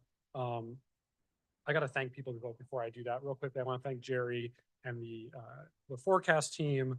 I want to thank for my team, Leah Schloss, who was tremendous. And just full disclosure, this is from the winter 2005 survey, a little bit dated. Don't worry, the summer 2025 survey is coming soon, so keep an eye out for that. I have some slides because I'm supposed to have the slides, but let's see if they're up. Oh, there they are. Okay. Oh, by the way, the next 10 minutes, only good news. You've had a lot of bad news, only good news, guaranteed. Since I'm not an economist, I can say whatever I want. No, it's only going to be good news. At least I'm going to try to make it good news. All right. So good news. I started with multifamily because there is good news to share there. Multifamily outlook in California has been more positive and resilient than other sectors. You all know the reason for this because we have a huge housing shortage in California. Not a surprise. We all know it every single day. We live it, we see it. We see the huge disparity and the tremendous need for housing, not just in Orange County, but across our state. On my desk alone right now, again, I'm a land use attorney, got about 25,000 multifamily units under various states of entitlement across Southern California, and California writ large. Now, God willing, those all get built, but a lot of units being entitled. I guess we'll have to wait and see and leave it to the economists and the actual builders to see if we're actually going to build all those. But a lot of activity on the multifamily front. You see from this chart here, by the way, the survey staff looks at multiple different areas and markets across California, has done this kind of longitudinally over many years. And so you'd like to kind of see like how things have ebbed and flowed here. But across all 8 subregions of California, multifamily sentiment is still very high. And that's the case also here in Orange County. I won't mention any projects because they'll get mad at me for mentioning them, but there are a lot of very large projects, some of which you saw up on the screen earlier, that are moving forward, that are either entitled, about to be entitled, and God willing with the capital markets and tariffs will actually get built. And I can just say as somebody who's interfacing with city staff, with developers, with institutional lenders every single day, the sentiment has definitely shifted in California. Conversations where I'd walk into a city and they'd say, I'd say, oh, I want to build 1,000 units. They'd be like, way in hell, are we going to let you build 1,000 units on this parking lot? But now they're coming to us and they're trying to figure out how do we make this possible? What does it look like? Now, part of that's because Sacramento has been thumping a lot of cities, certainly a number around Orange County, but it's also because they're looking around and saying, gosh, we need more housing. We need to provide housing and more good options for both market rate and affordable housing across our state. We'll talk about industrial. After several years of pessimistic surveys, the chart demonstrates that optimism is rising in the industrial sector. I sound like an economist. This is great. Orange County is one of the 4 regions that have swung toward optimistic sentiment in the most recent survey. About 50% of the total respondents see a rise in rental rates in the next 3 years, with the majority expecting them to rise in Orange County. Good news. The share of developers overall in Southern California who have started industrial projects in the past 6 months or so rose to 61%. That's up from 50% in our last summer survey. However, some folks have said that their plans for new industrial development have fallen. And I think, frankly, a lot of that is because folks bought land that was probably too expensive, or they projected rents that just were never achievable. And it's further complicated by a challenging capital markets environment and increasing tariffs. If any of you have signed a GMP recently, we have a lot of general contractors who are now coming back to us and saying, yeah, the G may stand for guaranteed, but we didn't guarantee these tariffs. We're going to retrade you on some of these construction prices, which make it very challenging to start a new industrial project. A brief plug, we actually have tried to make this more interactive. And so, like everybody, we've now started a podcast. We have a podcast that we started with Alan Mackins, and we are talking to a lot of our clients who are on the ground doing these kind of deals.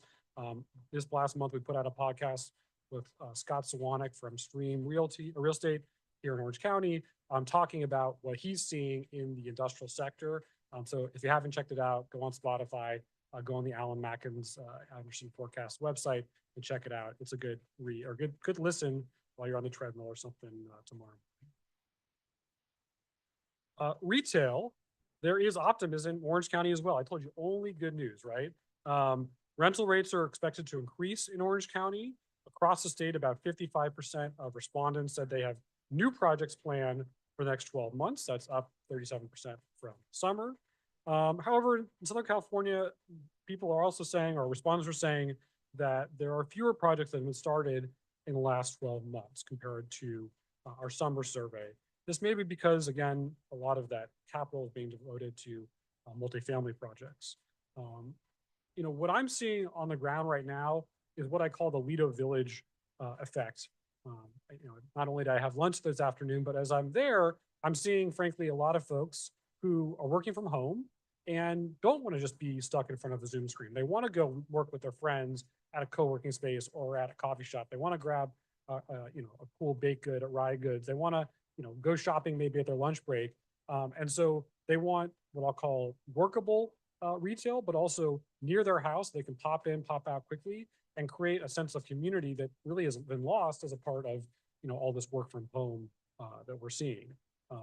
As with industrial, we got a podcast for that as well. We interviewed Joey Miller from the Running Group, who's done great projects like the platform in Culver City and just opened the Post in Montecito. Really good example of experiential retail and what it looks like to create a place where people don't just go pick up a shirt, pick up a dress and go home, but stay there for a long time, and kind of a new era of retail, I'll call it.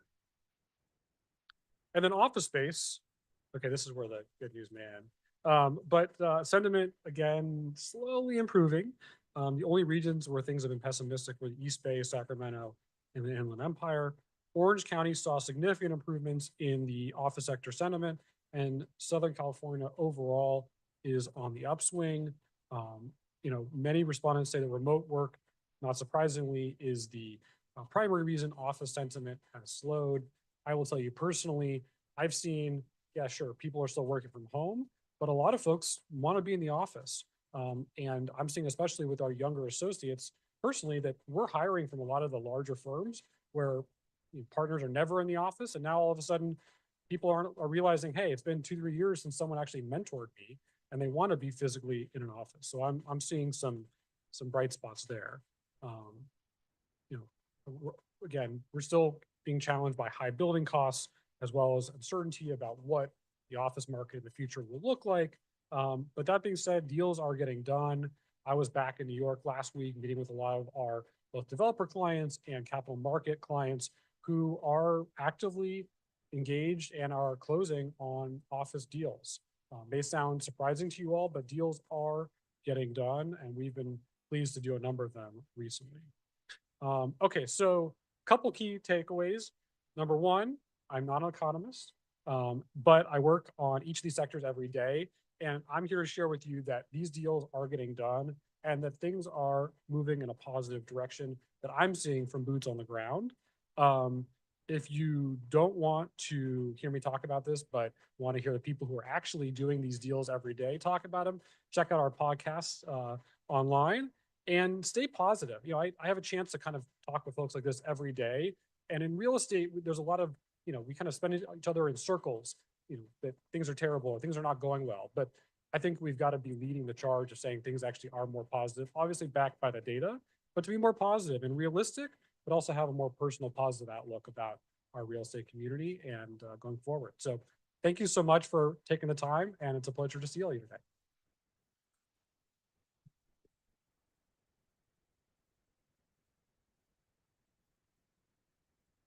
Thank you, Spencer. And it's nice to hear some good news.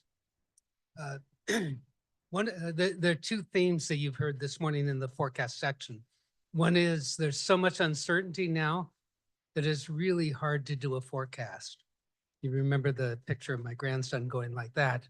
And the second is we're going to know a lot more in early June. June 18th is our next release of the forecast, and we'll be talking about recession or no recession. Spencer will be back with the latest survey, which is going to be taken in May.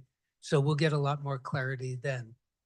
Coming up after the break, we're going to have the UCI panel on AI and the Ziman Institute panel on Orange County real estate. But let's stretch our legs for 10 minutes and then we'll start again. Thank you.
That same one.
1, 2, 3. Check. 1, 2, 3. Check.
Okay, folks, we are just about ready to start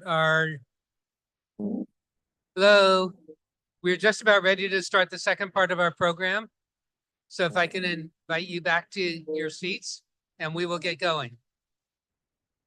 Yeah, yeah.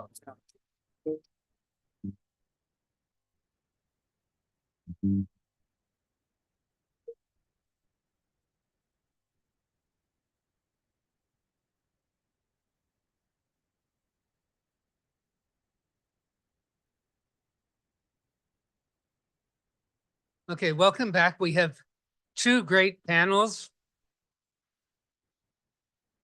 And our first panel is put on by our co-sponsor, the University of California, Irvine Paul Merage School of Business.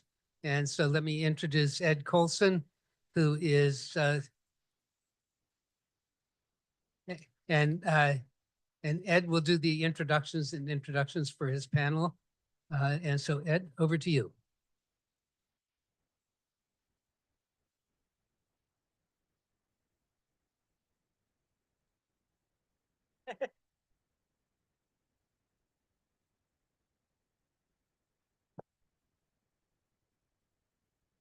It's a great pleasure to be here. I take part in this event every year. My role changes as we move through the years.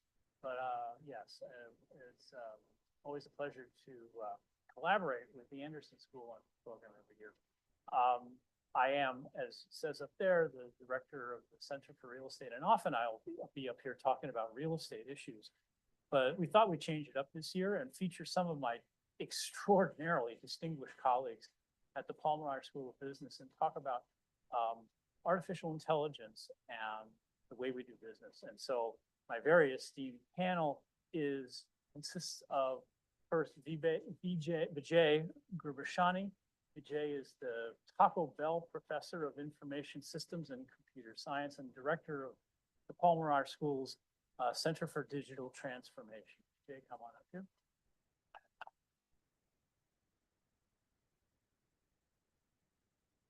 Also, we have Michael Immerman. Michael is a professor of finance at the Paul Merage School. He directs the Masters of Finance program at the school, and his new book, recently released, like in the past week, is The Economics of FinTech, published by MIT. So you can't get better. MIT Press, and on May the 6th, the Merage School will have an event called The Future of Finance. Yes, the evening of the 6th, and it will feature Michael and his book. Michael, come on.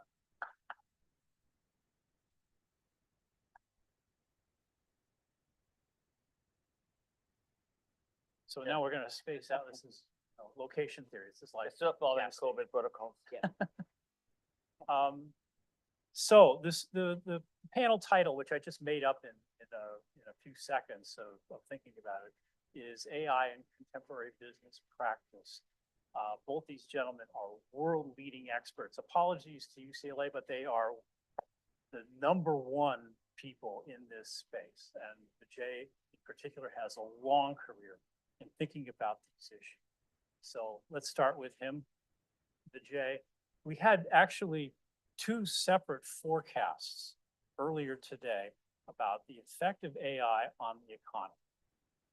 One was about the labor market itself. There was a graph, and whoever it was, I can't remember anymore, talked about how once there was an introduction of ChatGPT, employment in the coding industry, the IT industry, started to fall.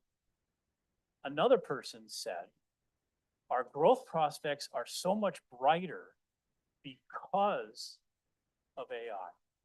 How do you reconcile those two seemingly contradictory things? So, well, first of all, thank you, Ed. And we should acknowledge that the reason he came up with this title in 10 seconds is because he's a 5-time Jeopardy champion and he does things super fast. Want to make sure he got recognized for what his true achievements are. Forget all the papers he's published. So first of all, let me ask you a simple question. I promise I'll get to your answer. How many of you use AI daily? So, okay, that's not allowed. That's either a yes or so you get I think my take on it is the effect of AI in the long term, by which I mean 10 years, is going to be more profound than most people are thinking right now. Because we spend a lot of time at our centers with HR departments and they're all still thinking very much the traditional way, which is, you've got these entry-level jobs and you've got career ladders and all these things. And I'm looking at this and saying, this is just not going to hold up. Because the kinds of jobs, my mentee called me, she got a job at Deloitte, did extremely well for 2.5 years. Now she's doing something quite different. And she called me and says, everything that I did at Deloitte, for which they paid me a lot of money for the first 2.5 years, ChatGPT can do. So what exactly are you training your undergraduate students in business for? And I'm like, I don't really know, but we're going to have to start thinking about that. But so I think the transformation is going to be extraordinarily profound, because we're looking at what AI, forget what AI can do tomorrow. What it can do today is extraordinarily impressive. Yes, it makes mistakes. We all like to focus on how it hallucinates, but think about how much we use it every day. So the reason the two observations in particular that you spoke about, the software engineering is the #1 job category that is being affected by large language models today. We have a research team that is actually currently working on this, and we are showing undoubtedly that AI, large language models in particular, are very, very good at helping software developers. Now, here's something that may not be intuitive. It helps experienced software developers do much better than novice software developers, because they know how to use the tool better. And so there's this interesting complementarity between sort of the expertise you already have and your ability to use the tool. In the long term, as companies, and I think this is where it comes in. So you pick one profession, which is really the most impacted right now. In the long term, the question becomes, as we get more productive and companies get more successful, clearly the growth opportunities, so the predictions from McKinsey and Goldman Sachs and a whole bunch of others are over the 10 to 20-year horizon, the multi-trillion-dollar impact of AI on the economy in terms of productivity growth leading to economic growth. So I don't think both of those are contradictory, but I will say how we deploy AI will make a huge difference to whether we get good outcomes or bad outcomes. And that is something we should spend some time talking about. Well, go ahead. I want to make sure, well, okay, I'll ask Mike, since you're the expert on fintech, how is AI going to change the finance industry? I mean, there are a number of different ways. I could go on for hours, but that's okay. I mean, it's being used in loan underwriting, for example. That's one area that I focus on. I've spent the last 20 years of my career working in the public space. And so how loans are more effectively underwritten to minimize credit risk and identify, kind of the non-linearities in data that otherwise would be overlooked using traditional credit risk models and methodologies are, exploding area of interest in banking and underwriting. It's being used in wealth management. So one of the things that I've kind of focused on over the past 5 or 6 years, maybe even more than that, we really delve into this in the book, is the role that robo-advisors have played transforming the wealth management process. Something really interesting happened just over the past 4 years, which is in the wake of COVID, and I'm going to talk more about this on Tuesday night as well. In the wake of COVID, the migration from traditional wealth management practices, where kind of you walk into a financial advisor's office and discuss your hopes, your dreams, your aspirations, and they, slide a paper survey across the table to you, a questionnaire, and you answer, ways that everybody knows you're lying, right? Stock market drops 20%. What are you going to do? 9 out of 10 people are going to panic. Everybody writes on there, oh, stay the course, right? AI is being leveraged by these robo-advisors to be able to identify kind of latent risk preferences, kind of these risk preferences that are hidden and not easily identified by these traditional questionnaires. Now, the phenomenon that we've witnessed just over the past 4 years since coming out of COVID is that the traditional wealth managers have responded to this surge in demand for robo-advisors. And this even caught me off guard because, as I said, 7, 8 years I've been studying this space, and the prediction I made before COVID was traditional wealth managers are going to be replaced by robo-advisors. I've since backtracked on that because the traditional wealth managers like Fidelity, like Vanguard, have come to market with their own competing products and actually are the largest robo-advisors now. So those are just 2 areas in which AI has really transformed the way financial services interacts with the humans, right? So I think the important thing here, and this is a question I get all the time from my students, from alumni, is, am I going to be replaced by AI? And the overwhelming answer is no, at least not in our life. But there is this need for a partnership between the humans that are doing the loan underwriting or the banking or the wealth management or the financial advisory and the AI algorithms that are increasingly becoming prevalent. So whereas 10 years ago, AI was non-existent in financial services and it was very much relationship driven, human based, now it is a dominant part of the workflow. So what I train my students to do, DJ mentioned before, that his mentee came to him and was like, "What are you teaching your students?" What I'm increasingly encouraging my students to do is get comfortable working alongside algorithms, because these AI algorithms are going to be your new colleagues, right? So much in the same way that 20 years ago, when I was on Wall Street, we spent a lot of time talking about soft skills, right? So in addition to the quantitative skills that, say, a credit trader needs, that's who I worked with when I was on Wall Street, you need those quantitative skills. You need to be able to understand data, analyze data, implement the model. But you also need to be able to work with other humans. And that's just as true today as it was 20 years ago, but the added dimension now is you also need to be able to interact with these algorithms as your new colleague. So let me sort of build off what Michael said. When Michael talked about sort of, will AI take your job? The short answer right now is no, as Michael said, and I agree with that, but I don't think that's the long-term answer.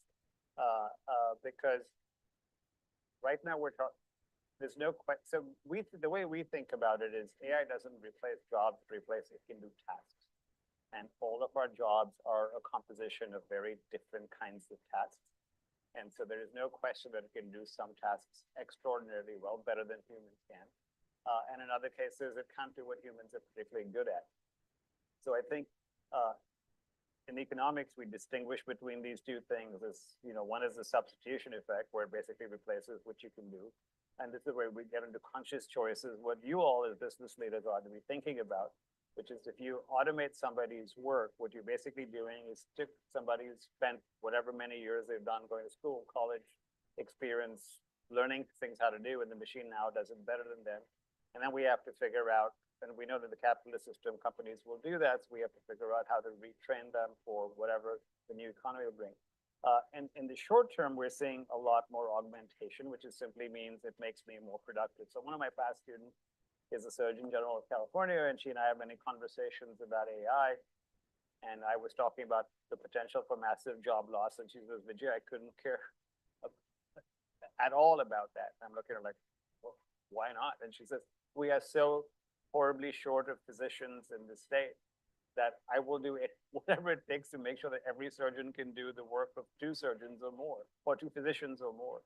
And so it's also useful to remember that we do have an aging population, and sectors like healthcare. We try making an appointment with your physician. You're lucky if you can get in under 3 months these days, right? And you're shaking your head. We've all experienced that. So, but I think Michael's point is really appropriate, because there's things that the machine does really well, and better than humans ever can, because we just cannot process data in the quantities and at the speed that the machines can, and find patterns that are not visible to the human eye, or for that matter, discernible by the human brain. And so I think that's where machines do particularly well, but we still need human judgment, and we still need to have the human in the loop to make sure the decisions are made correctly. And anything that amplifies human capability, what we would call augmentation. And so I think it's really important that we focus on what Michael referred to earlier. How do we train humans to actually work well with machines? Because it's not a given that we know how to do this very well. And nowadays when we talk about AI, everybody immediately talks about generative AI. Generative AI is ChatGPT or Claude or Gemini 2.5 today, and it's hard to keep track of all of these different systems. I've stopped using Google search and I now use Perplexity, which I find gives me much better answers than Google ever did. You don't even need a user manual anymore, right?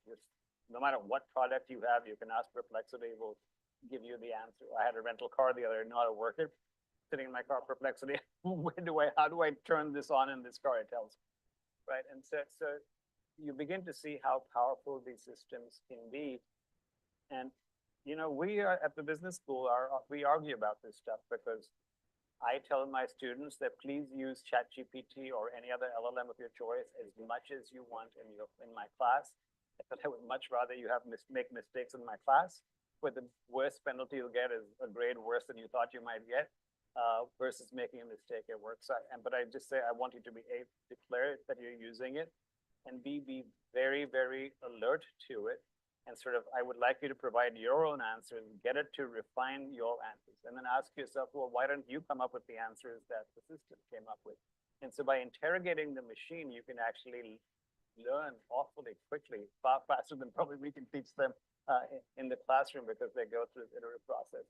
Because there's a very popular saying in my community, in my world of tech folks, which is, in the short run, you won't lose your job to AI, but you will lose your job to somebody who knows how to use AI better than you, right? And so for now, I think we do all have to think about how do we leverage this technology to be more productive.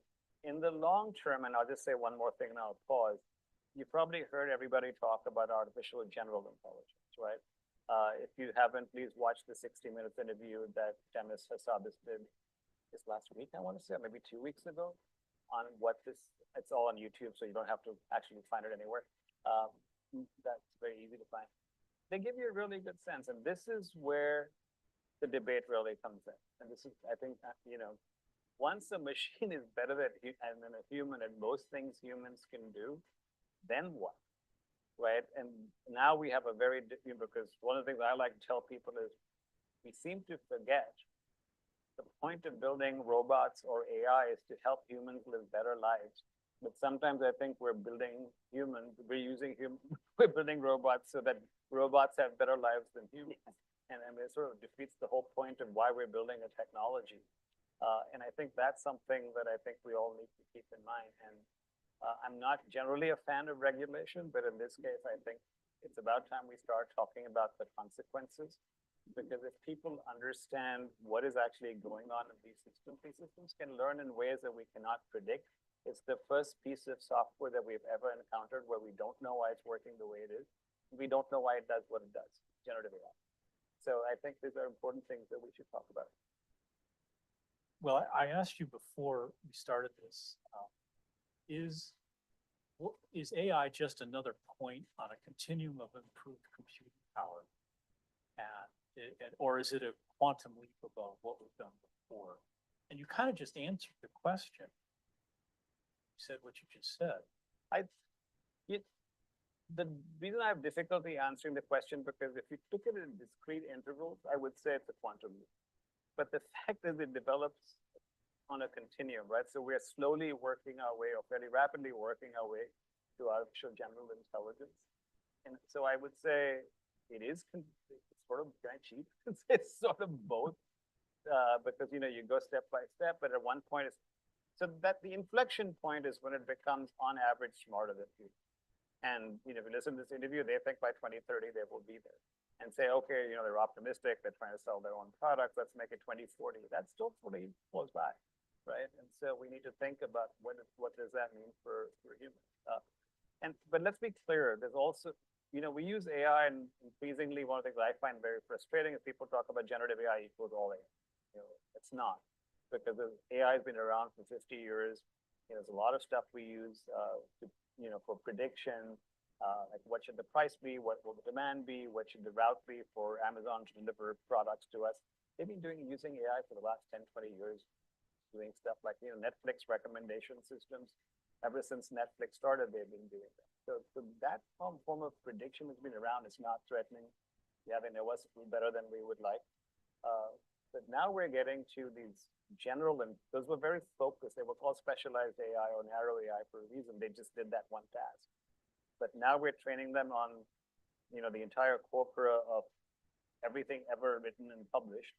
And they are learning interesting patterns because at the end of the day, an AI system is just a pattern recognition machine. That's all it does.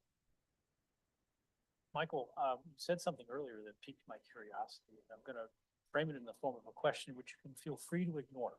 But you talked about evaluating loan applications. Of course, this is of interest to me because I've worked in mortgage markets and talked about mortgage discrimination, for example, and how loan applications get evaluated. We've always had computerized evaluations of loan applications. What makes the AI evaluation different from what we did 20 years, what we're doing now from what we did 20 years ago in that space? And it doesn't have to be mortgages. I want a practical example of how this is changing. Well, there are two things that are different now than they were 20 years ago. One is the model or the models that are being used, and the other one is the data.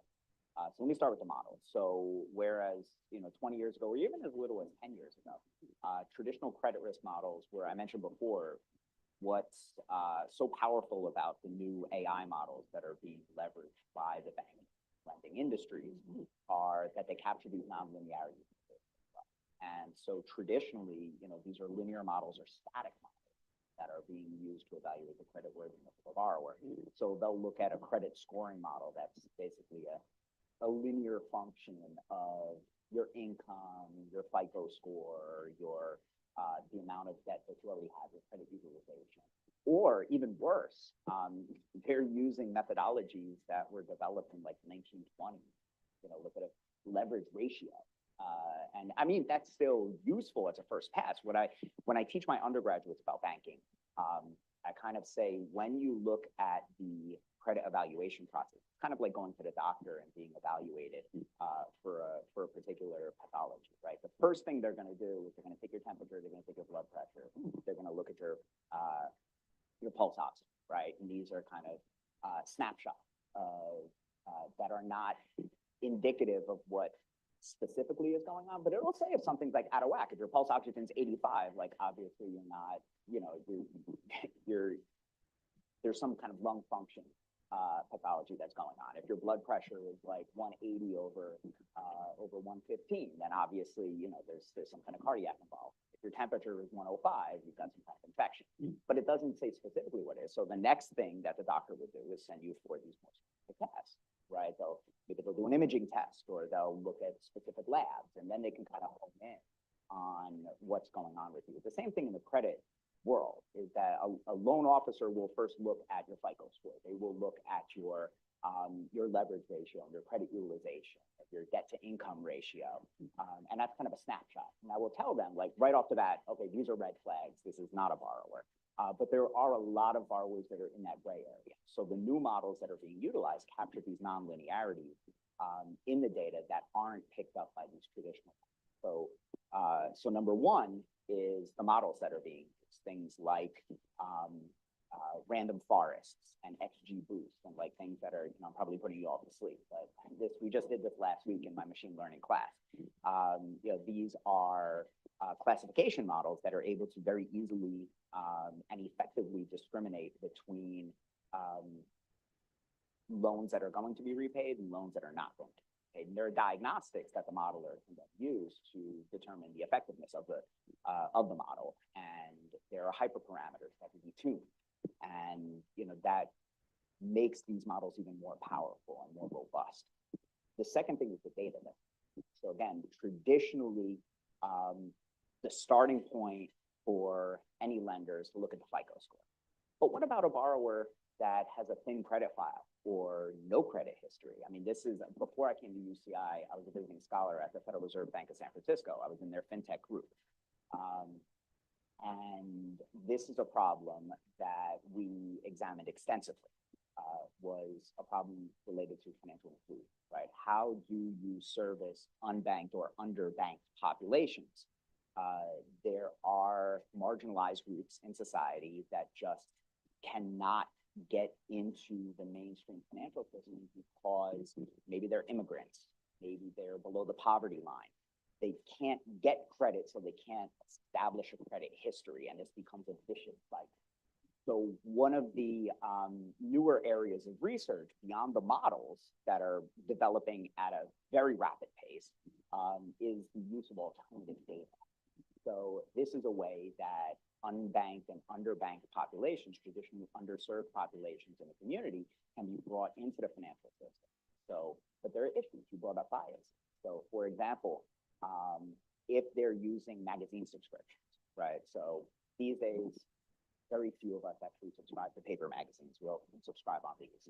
And these fintech lenders and even traditional lenders these days have access to your entire digital footprint. So it's very easy for them to see, like, what magazines do you subscribe to?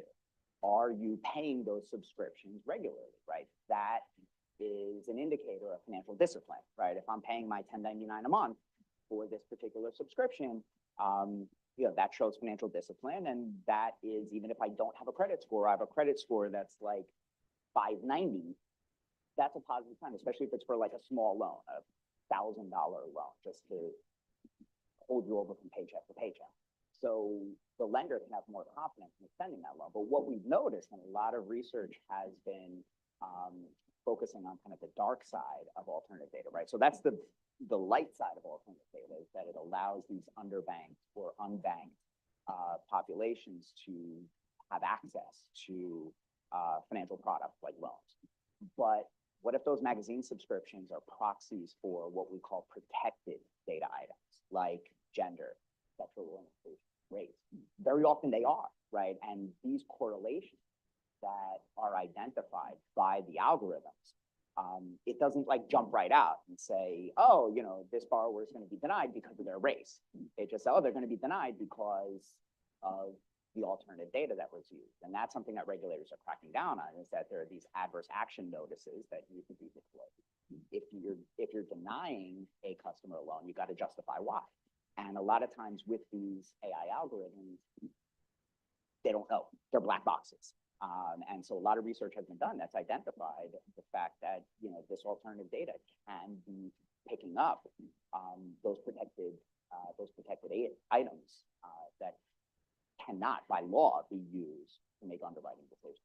And so that gives rise to a whole new area of research, which is explainable AI and interpretable machine learning. So actually turning these black box algorithms into glass boxes, so that we really understand the inner workings of the algorithm, so that when the adverse action notice has to be drafted, you can say to the regulator and you can say to the borrower, look, you were rejected not because of your race, not because you subscribe to this particular magazine or watch this particular Netflix show. Yeah, they have access to all that data, but they could say, no, it's because, you had this delinquent account, doesn't show up on your FICO score because things like utilities don't.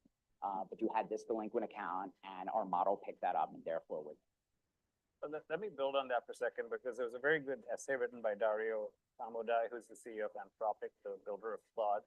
I urge you all to read it. It was about the importance of interpretable algorithms, exactly what Michael's talking about, because only if you understand what these algorithms are doing can we actually do something with them, because that's how you prevent the bad stuff from happening, because you know why it's doing what it is.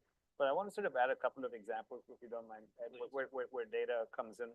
So the thing that really has blown me away recently was, how many of you are familiar with the concept of orphan diseases? Like these are diseases where very few people, less than 40,000 a year. It's maybe even be smaller than that, but it doesn't matter. It's a very small number of patients. There's not a single pharmaceutical company in the world that has any incentive to build treatments for these orphan diseases. And there was this scientist at the University of Pennsylvania who actually, unfortunately for him, had an orphan disease, and there was no treatment. He was even, if I recall correctly, said, you probably need to enter a hospice. And rather than that, he sort of put his mind to how can I use AI to help me? And basically what he did was he combed the entire medical literature, which you can do these days. Think about it, no human can do that in any reasonable amount of time. And looked for patterns where his disease shared whatever, this is way outside my comfort zone, but the things that might be causal factors in his illness, and looked at what might be able to treat each independent causal factor. And then he puts together a cocktail of pre-approved drugs. So there is no new drug development. It's like, if I took these 4 drugs in combination, maybe it will help me, and it did. So now he runs a company called Evercure, and they're working on orphan disease. And there's many, many examples of what they've actually done since. So think about this, like we have all this storehouse, this incredible storehouse of knowledge written in medical journals all over the world for however many years, and no one's ever done a correlation analysis across all of this. It is humanly impossible to do a correlation analysis across text, right? Because there's no tables. It's like just looking for linkage. It's like, do they talk about this particular, body part, not part, it's like the, molecule within the body type of thing. And it's sort of really mind-boggling. And the other question, the example that I like to talk about is, when was the last time you heard of a Nobel laureate in a science actually never having studied that particular science? So last year's Nobel laureate in chemistry went to 3 people, one from the University of Washington, but the other 2 were John Jumper from DeepMind, which is the Google alphabet division of Google's DeepMind division, and Demis Hassabis is the CEO of DeepMind, who is a computer scientist and neuroscientist. So here they are winning. John Jumper actually does have a PhD in chemistry, but Demis doesn't. So now you start thinking about how, when you use machine learning, partnering with somebody who's a domain expert. Are you familiar with the story of AlphaFold, anybody? Okay, so AlphaFold is this very cool thing. There's something called protein folding, where you have to predict the 3-dimensional structure of a protein. This is critical to all kinds of things, including drug discovery, understanding how your body works, and so on. But trust me, it's considered a grand challenge in biology, and you have to do this. And this competition has gone on for very many years. Like every 2 years, they have a competition. The only way to determine it correctly is very expensive. It's an experimental technique. It takes a year to identify one protein. So Google DeepMind sets about to do this. So they enter the competition. 1 year they enter. These people are flying to the conference where they announce the winner every year. They get the email that says who's won, and nobody recognized the team. Who is it? DeepMind. And they won by a small margin that year. It's 2018, if I remember correctly. 2020, they enter again, and this time they won in a blowout. They just destroyed the competition, annihilated them. And in fact, they declared the sort of the problem solved for certain classes of proteins. And in fact, PhD dissertations had to be stopped because they had solved the problem that these people have been working on for years. It sounds funny, but for those of us who've done PhDs, we know that's terrifying.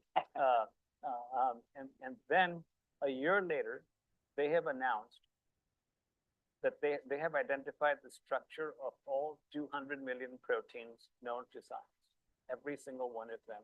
They put it in a database, they put their code in the database, but everybody is now free to use it. My wife is a physician who works on drug discovery, and she said, I don't care what you AI and business school types think about this.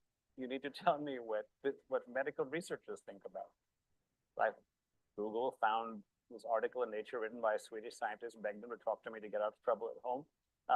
And I called them and I said, what was the impact on your field of protein folding? He said, oh my God, it accelerated the entire field by 10 years. Every single research team in the world now uses the Google algorithm, or have used built a similar version of it, but they've learned so much.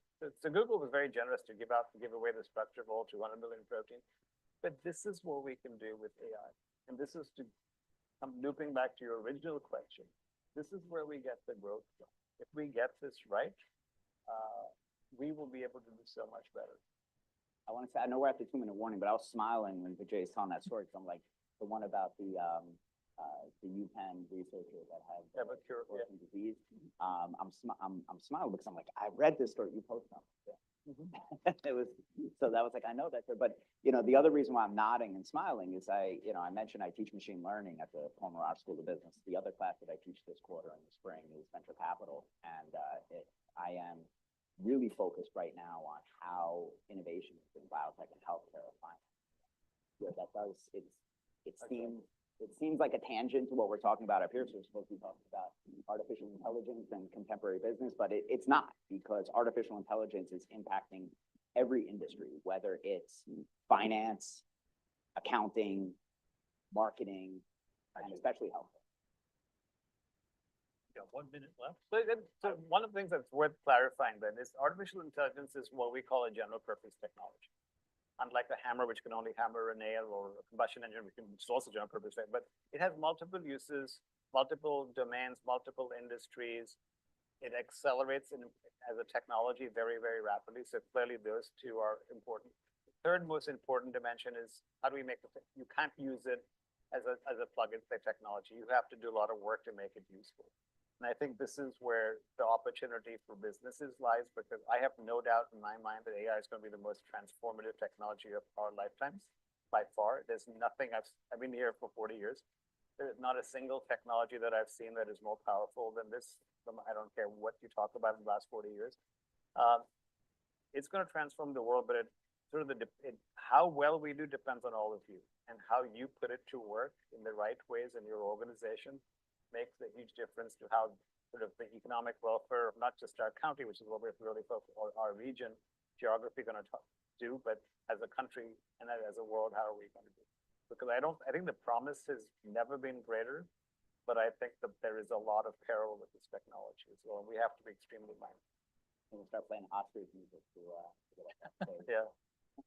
18, minus 19, we're not bad. Are we taking questions, or was that built into the?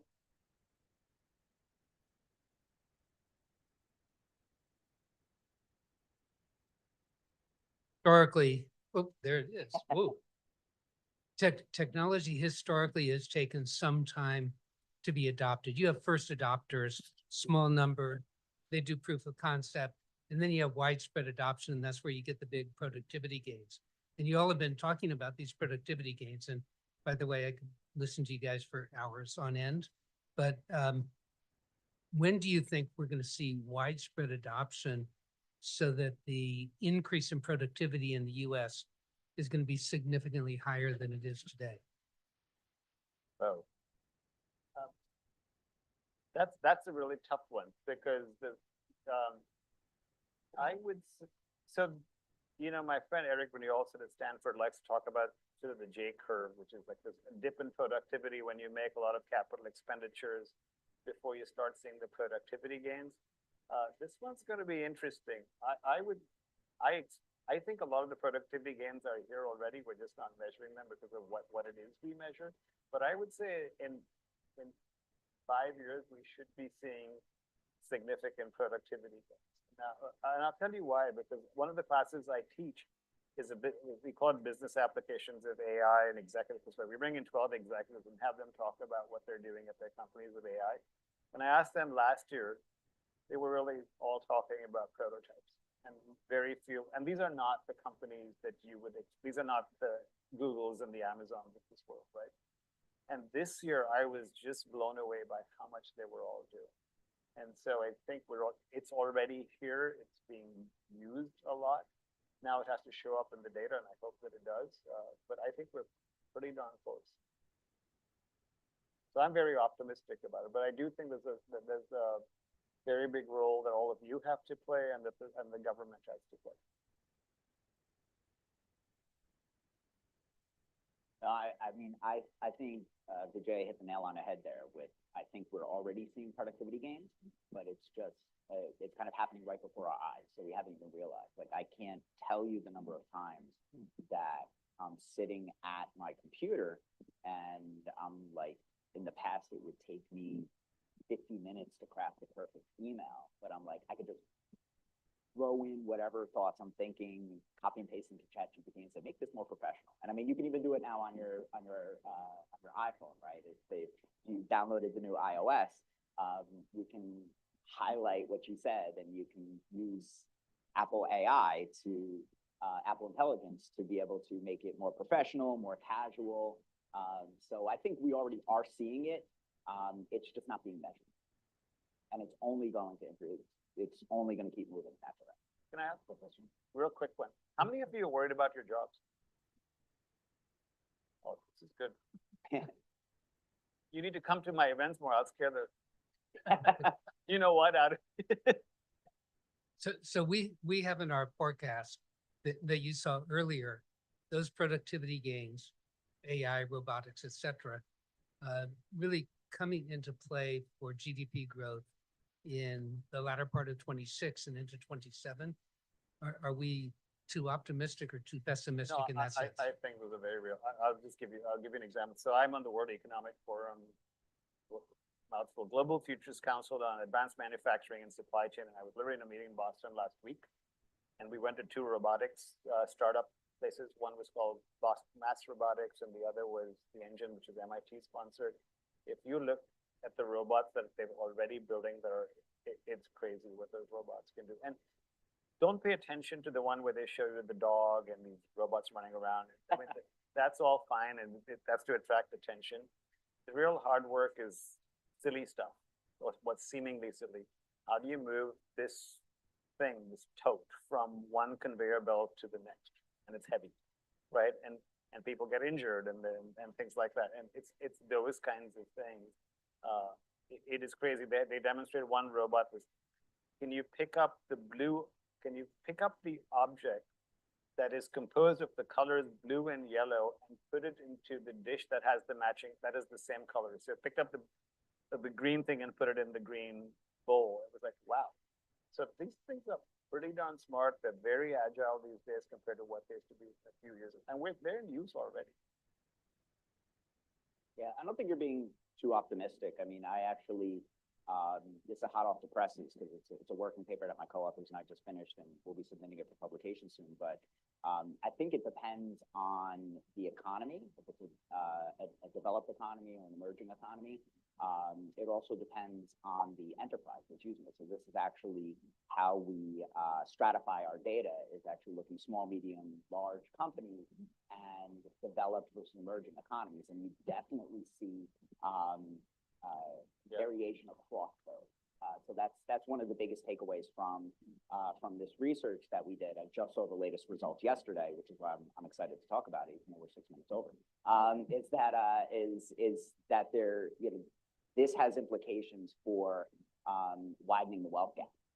So we are going to see developed economies outpacing emerging economies, and this is going to widen that gap. We're going to see large enterprises make leaps and bounds strides, whereas small businesses are going to be left behind. So that is an implication that I think policymakers, researchers, and business executives need to take into consideration, is that I don't think that's too optimistic that 2026, 2027, we're going to see in data these productivity gains, but it's going to vary across these different stratifications. So actually next week at my center, we're doing a virtual event to which you're all free to come, of course. But we're actually featuring an expert from Tufts University who's talking about the multiple digital divides. So we talk about digital divide for years, but this is data rich versus data poor, income rich versus income poor, education rich versus education poor, developed versus underdeveloped digital infrastructure. And here's, let me scare you a little bit.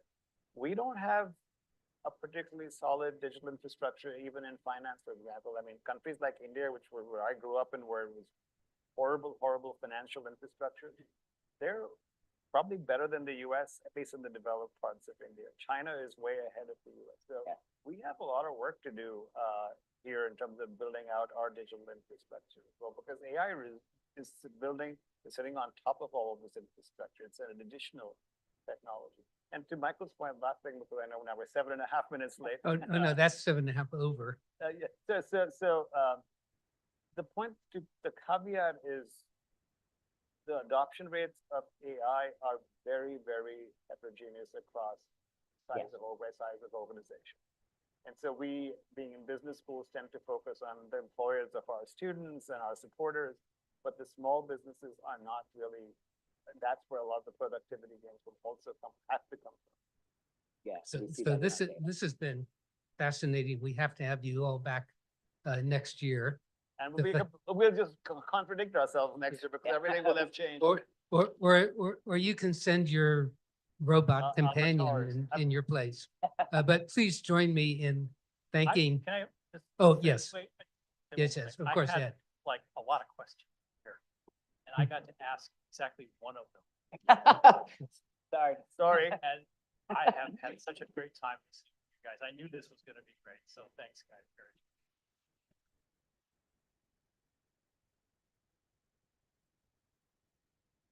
So many thanks to our panel, and now our next panel. Can I invite the panelists up?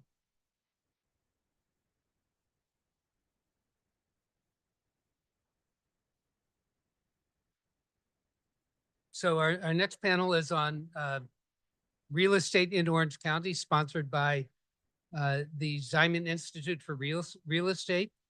And the moderator for the panel is Eric Paulson, who's Chief Operating Officer of Kidder Matthews. And so Eric, let me turn it over to you. Thank you. Thank you very much. I appreciate it. True definition of artificial intelligence is me after 3 beers. Exactly. A moderating panel. So fun panel for you right now. You've just been listening to all the academians. Now you're going to hear from the street, right? So you can hear the folks who get to execute all their theories or at least disprove them on a regular basis and then get the next report or paper that comes from that. So I'm not going to do the introductions. I'm going to let you do that. So we'll just go ahead and start down here at the end with Sean and we'll get going. Well, I'd like to first thank UCLA and UCI for hosting this and Eric for moderating. My name is Sean Lynch. I work for a company called Gray Star. We're one of the largest multifamily owner and operators and developers. We manage about 1 million units globally. About 80% of that is domestic. On the principal investing side, we have about 80 billion under management. That's split about 50-50 between acquisitions of existing product and ground up development. And then I've been with the firm for about 13 years. Always been on the investment management side, covering different markets. And currently I oversee our Northwest region. So that includes Seattle, Portland, and the Bay Area. So that I'll pass it along. Hello, Jennifer Dudley. I'm with IHP Capital Partners. We're located in Newport Beach, but we're national. Been in business for about 30 years. I've been there for 10. We primarily have 3 verticals right now. It's for sale housing, venture with home builders on those, master plan communities, and some build for rent. We started a build for rent arm back in 2018. Sorry.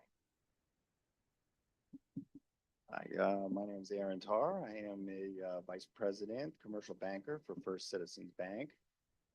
We're a national bank, 18th largest in the country. Pretty proud of that. And I handle the Orange County area. My specialties are business banking and owner-occupied commercial real estate. Hi, my name is Sally Zezit with Avison Young. Avison Young is the largest privately held commercial real estate firm headquartered in Toronto, Canada, with our headquarters in Chicago. I've been with the firm for just over 10 years, and I specialize in sales and investment sales and leasing. Focus on the industrial side. With a focus on industrial. Perfect. So I'm with Kidder Matthews, the largest privately held commercial real estate firm. That's our argument. That's our tagline as well. So we've heard about industrial, we've heard about multifamily, we've heard about office. I think the 2 markets that have had probably the most shift or change has been the multifamily and the industrial side. So I'm going to start here just because you're close with me, Sally.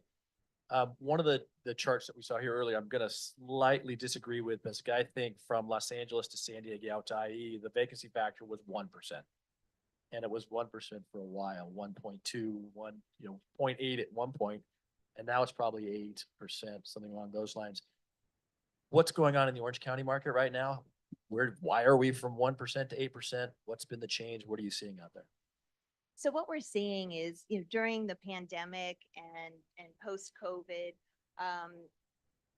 leasing rates and supply couldn't keep up fast enough. We didn't even have rates on our buildings because every day it would just start increasing.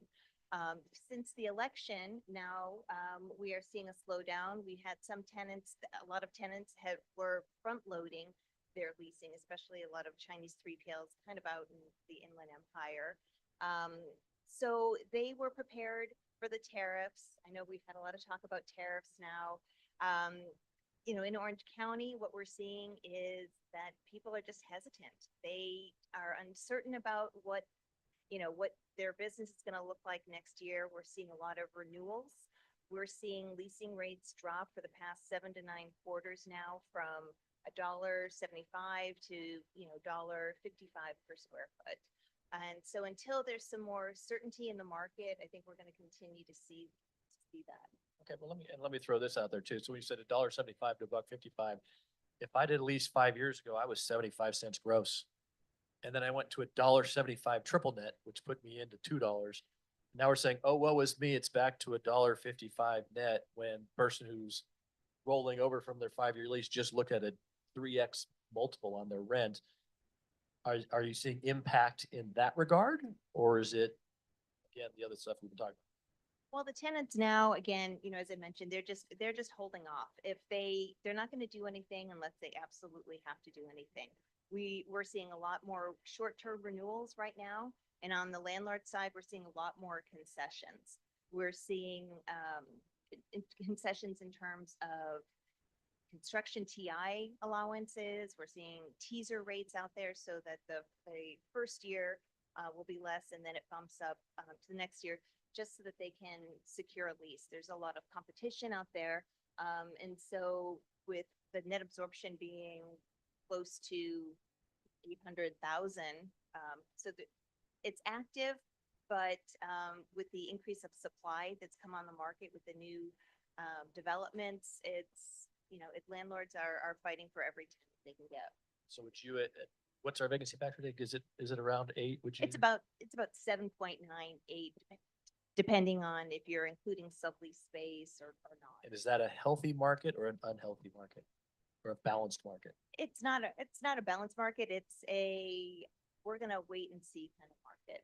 It's an uncertain market. Mark mentioned that construction is going to be kind of one of the big things for us this year. Is that the same for industrial? Are we going to continue to see some industrial development? Well, we do see, that's kind of, I think people are putting their projects on hold. We have, Anderl, who is just pre-leased 300,000 square feet. And so that was a positive sign. We're seeing some of the sublease availabilities come off the market as well.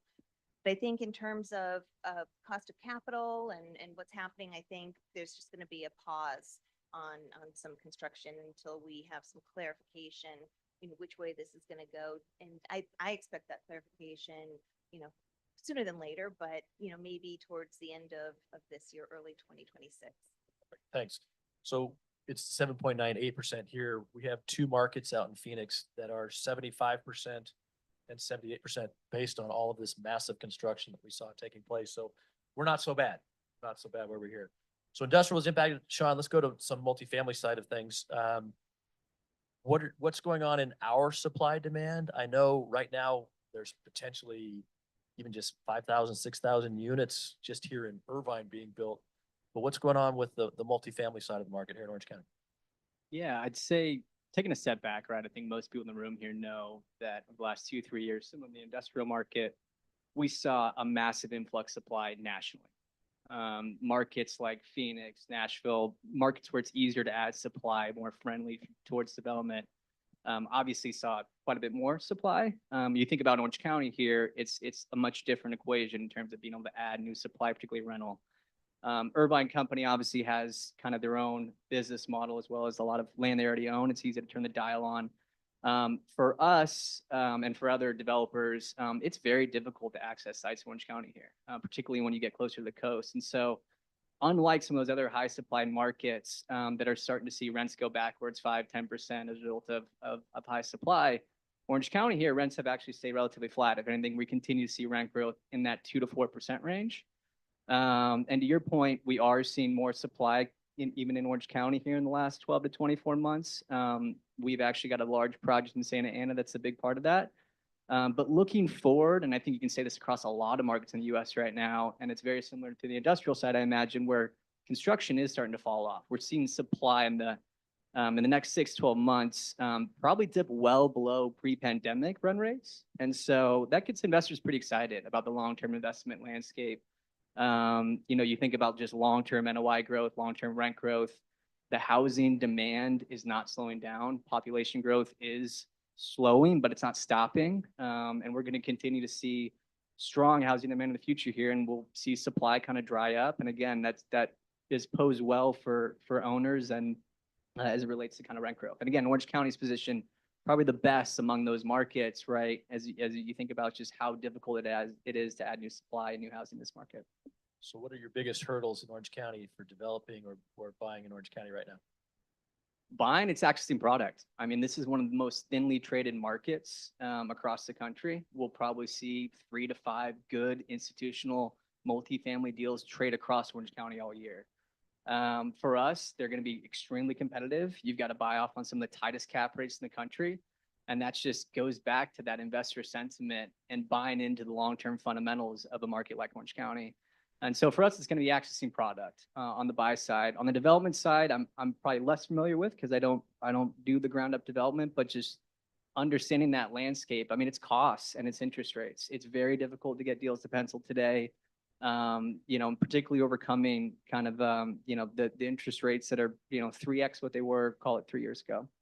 So that's Aaron. That's where you start cringing because you're the interest rate guy. But don't worry about it. We'll come back to you in just a sec. Yeah, exactly. So Sean, you mentioned something that actually was surprising me that you're building in Santa Ana. And the reason why I'm surprised is Santa Ana probably has some of the more difficult rent control legislation compared to any city in Orange County. How did you overcome that hurdle, or I know you didn't say you're a development guy, but make shit up if you have to, but what was how'd you guys get around it?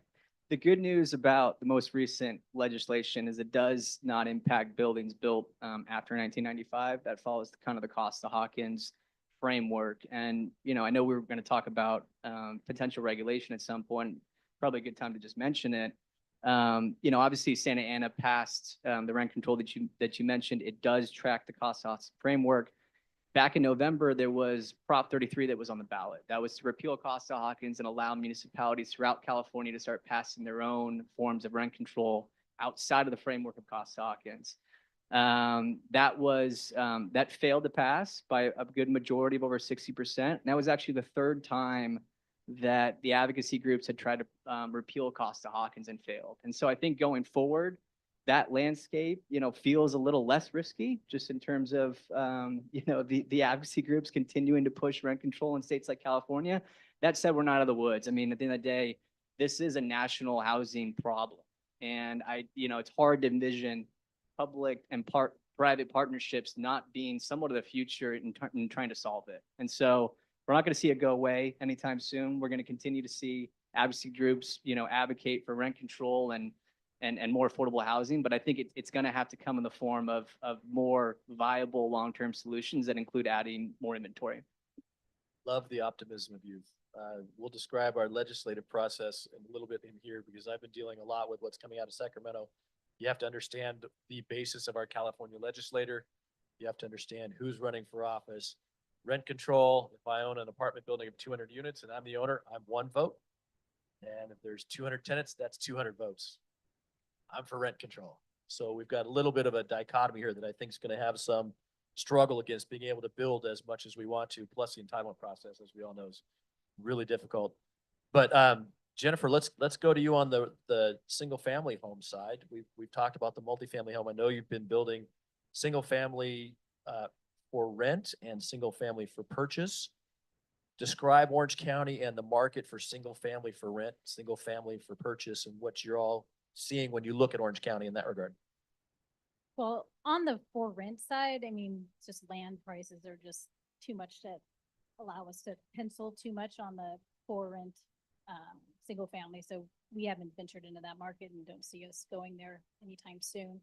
On the for sale side, as we've all discussed and we all understand that the lack of housing is just behind it, is fueling a continued growth. So we're going to continue to find as many opportunities we can. We're going to capitalize them. And the problem that we're finding is just the entitlement, the length of the entitlement process. Well, Spencer had mentioned that, he sees a lot of stuff on his desk and it's getting processed. It's just still taking a long time. So to get it to pencil, we do need to put in a lot of contingency for timing. And but we're finding things here and there and mostly in LA at this point. What would be your ideal deal? Our ideal deal is, in Orange County, we're talking about, infill, just, we have to find a mixed use spot at this point. We're just not finding the residential entitlements. So it's a mixed use that we have some patient capital that can handle that time, the time it takes to get it entitled. And affordable, right? So we're trying to get that $1 million or less than $1 million price point, and it's hard. It's tough in Orange County. Median's 1.3, as we saw earlier here. That does make it tough. And I think for those of you who listen to Peter Linneman or have heard Peter Linneman, I think one of the things he said just made a lot of sense to me was affordable is a nice buzzword. You get elected on affordable, but it just gets something into the pipeline, because even if you did ultra luxury, eventually you move up to it. And as everybody moves up, it frees up product in the pipeline at the next level, either below or above, wherever you build it. We just have to build more, but we're not really incentivized to build the residential side of things. So it sounds like mixed use, you're turning around saying, I'll build this, but I'll add a retail component on the corner of my, either of my land or of my building itself, which is a completely different animal. Correct. Yeah. Okay, but that's how you're getting things through, is them saying yes to that? That's what we're looking at. It's just within Orange County is just an incredible market, and that's where we started. And we're, looking to get, we did the over in Irvine, the Mariner Shores, and there was no retail component required there. But gosh, you can't lose if you find the right piece of land, and if you can just get a piece of retail in there too, it kind of checks a few more boxes, and it also addresses, as Spencer had also mentioned, about that, work from home kind of feel. You've got the people that are, looking for to get out of the house a little bit, have their lunch a little more central. So. Sure. All right. Well, I'm going to pick on Aaron and just say, who here works from home more than 3 days? See a couple. Who works here from home 2 days only? Who's in the office 4 out of the 5? Who's in 5 of 5? Okay, it's pretty much across the board. You'd be surprised. There's 5 of 5 and 4 of 5 seems to be the majority number. But one of the things that on the office market side of things and on the investment sales side of the market we were seeing is that interest rates went up. So this is where I'm about to pick on you, Aaron. Interest rates went up so fast that the market froze because we weren't sure where the market was going to stop. And we just need to know the rules of the game. If the interest rates are 9.25%, great. They're 9.25%. I think that was my first house. Some of you had 12s. If that's the market, we'll play it. We just need to know what it is. And then we hit the ceiling. They started to come back down a little bit. And so we thought, okay, game on. We can now have some transactions.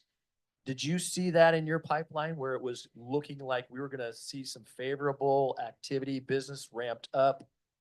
And then right now, I believe we're back into that pause. But what does your trend line look like, Aaron, over the past, say, maybe 2-3 years? And what is it looking like right now? What you're seeing? First off, I have to say, if you got a 9.5%, please talk to me. We're doing a lot better than. But yeah, no, rates have significantly gone up. We figured by now, over the last 2 years, that they were going to start. Moderating a little bit, maybe in the mid 5s, something like that, and they're not. They keep going up. Kind of uncertain, which is putting a pause on, people going out there looking for more real estate. So it's definitely more challenging than it has been in previous years. Throw on the tariffs as well, plus limited inventory, like you guys are talking about, and it's just kind of a recipe for disaster. People are just putting everything on the back burner right now. So it's a combination of things, not just the high interest rates. I really wish I could have a crystal ball and figure out what's going to happen in the future. We're starting to see a little bit more deal flow, but the rates just aren't there And, you know, hopefully in the future, we can get some good transactions going. Yeah, I would think so too. But okay, so the question then that follows on to that is, are you busy or are you productive? So are you seeing more loans that are, you're seeing a lot of loans coming in the door, but then you turn around and say, well, that's never going to happen. That's an exercise for us. So have submittals for loans gone up, or have they tapered off? Are people asking for money or not asking for money right now? Well, that's a funny question. I was just talking to one of my colleagues.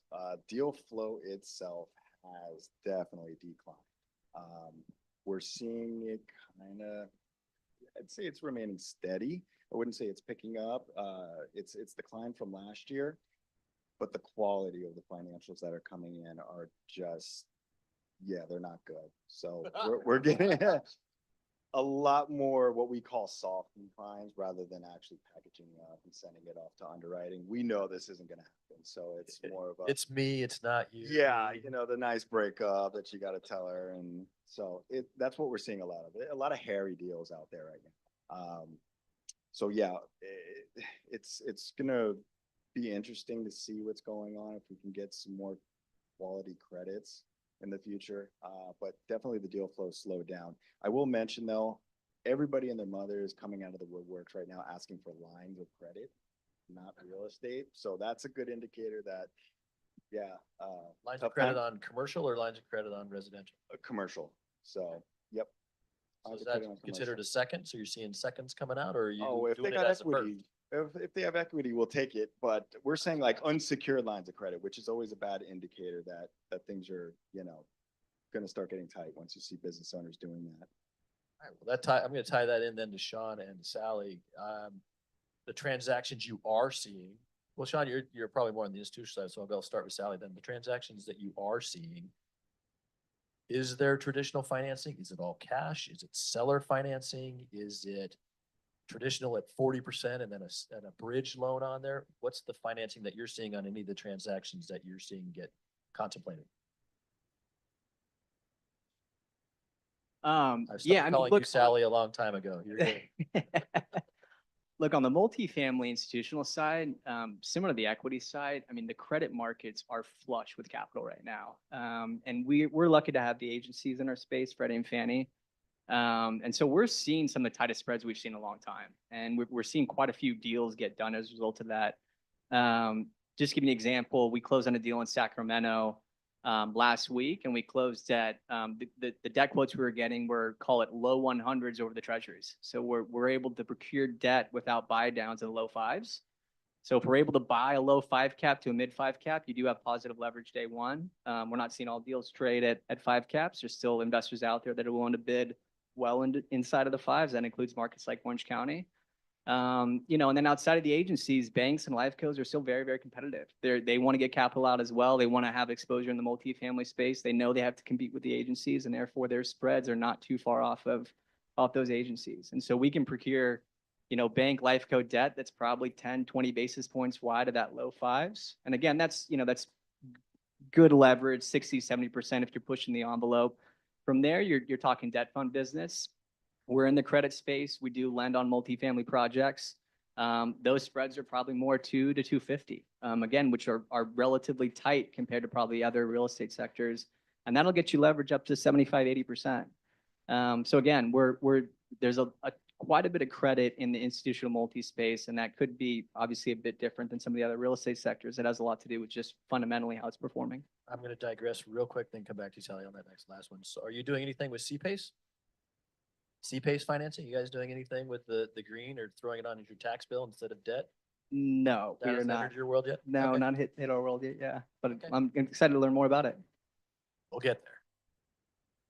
So what we're seeing is that there is a lot of dry powder just waiting to execute, but everyone that we're talking to is just kind of putting things on pause right now. Again, just in terms of lease up, if it makes sense financially, or if there's a tenant that is under market and they know that they're going to be rolling soon, then that makes that asset a little more attractive. But right now, aside from owner users, that's what we're seeing a lot of, because they're also doing a cost analysis and trying to determine whether or not it's, you know, comparing it to lease or to buy a property. So we'll see. Perfect. So yeah, we'll do some base later. Not relevant to our time. So one of my other favorite questions is we're all business professionals. We all have either run our own businesses or manage people. What is it right now that is causing you the most stress? What is it keeping you up at night kind of a thing? What is causing you the most stress? Jennifer, we'll start with you. Is it only because you looked at me with fear in your eyes? So is it the underwriting you have to do? Is it putting money out? Is it satisfying what is it that is stressing you out? Because you just got recently promoted too, so you got a lot more under your belt. Well, first I was gonna say I have two teenagers, but aside from that, it's the uncertainty out there. We have home buyers that are, lots of traffic to all of our properties right now, but they're just, they're watching their 401ks. They're skeptical on actually pulling the trigger, but we are, it's also a business where, it's the life events that's capturing a lot of our absorption. So it's still going to happen and we are undersupplied, but it's the uncertainty. It's how we underwrite going forward. It's how we value currently, right? So we're not being overly conservative at this point. There's just not enough information. I mean, there's a lot of information. We expect home prices. If you look at any economic forecast, it can range from home prices or the cost of building a home going anywhere from a 15% increase all the way down to 2% increase. So, we just don't know. We try to underwrite things with conservatism. We try not to be overly conservative or we will, we won't acquire anything. And we're being very careful of the cycle times right now, right? It takes a while to build and we're expecting it to take longer as, the immigration issues, just securing all of our costs. It's just, we expect it to get a little longer. So we're building a little more conservative and probably more into the timing than we are even into the cost of it. So is that tied? By the way, Clement, very, very clever with that tariff buying. I thought I'll give you props for that. That was clever. You didn't mention tariffs, but it sounds like you're intimating that tariffs are also in play on that one. Is that fair to say? What's that doing to your underwriting? We hate to say that that's what it is. I'd say we typically underwrite with a 10% contingency. We might get a little, if it has the room, we're going to put a little more in there, but we're not using the word tariff because we just don't know at this point. We've had some trades that are trying to push, tariff discussion, even though they're not seeing the bill themselves, and our regional home builders will often tell them to pound sand because that's, it's not here yet, but I think even before the tariffs, we were seeing a delay in the supply chain for electrical panels and transformers and things like that. Most of our investment. Are you finding that as well? It was already there. Yeah, it was already there. And, I think that's a lot of the concern more than any from our standpoint, appliances, single family homes, we're relying on that. And the idea that it's going to either be delayed from, shipping or whatever at some point, we just have to be diligent in our time. Perfect. Aaron, the question to you on what's stressing you out? Everything. No, really nothing much is like keeping me up at night. I'd say, piggybacking on what Jennifer was saying, the uncertainty of the future, definitely. Hate to sound like a broken record, but the tariffs, we are getting hit with that a little bit more and pulling out the microscope when we're underwriting these deals, especially since we have such a large book of business that houses a lot of these manufacturers and distributors from over in China, and they're getting slapped, which is causing them to have to either, pass on the cost of their products to their clients, or they're just reducing the cost of their product in itself. And it's hurting their chances of qualifying for real estate loans with us. So I'd say that's probably the biggest scare that I have right now is just, once again, the quality of financials that are coming in. So is there anything in your underwriting that's changed from 5 years ago to now where there's a new bucket that you have to qualify for? And the example I'll use is, everybody familiar with the ULA tax up in Los Angeles, where if as a lender, if you foreclose on it and take it back, that's still a transfer. You have to pay 5% or 4.5%. So you're going to get stuck with that too. So is there anything that's happened in the last, say, 5 years that's changed your underwriting, that you turn around and say, well, now here's another box to check? Or here's something I have to reduce my LTV or my debt coverage goes up because of? Or is it still pretty similar? It's pretty similar. It's straight across the board. They haven't implemented any changes yet. So we're a pretty streamlined bank, just, simple A paper. Luckily, we haven't cracked down to that point yet. What happens in the future, I don't know. Debt service coverage ratios are still at 1.25 to 1, pretty standard.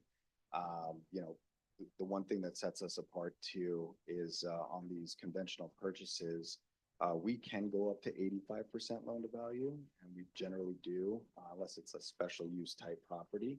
So gives, in the conventional world, non-SBA type loans, gives a lot more buying power to clients that don't want to really put 25% down or more like some institutions require. And so that kind of helps out. Sally? Yes, so we do a lot of cross-border work. And last year we represented 1 million square feet in Fontana. It was a 3PL, and I'll speak to the tenant side of it, and it is tariffs. It's tariffs, it's retaliation. We don't know if we're going to have a deal. We don't know where we're going to look. They're hoping that our clients are hoping that, there'll be some direction within the next couple of months before things really just kind of take a nosedive. I think that beforehand, one of my clients described it as a sledgehammer to commercial real estate. And this is, essentially a structural policy issue versus any kind of, underlying fundamentals with the economy. It's not like the great financial crisis that we had. The other thing, Eric, to your point, was legislation in terms of development and moving forward. We're just over-regulated. There was a bill that's passed that'll be implemented in 2026, AB 798, that puts restrictions on developers and proximity to sensitive areas. And so they've sort of defined what those sensitive areas were.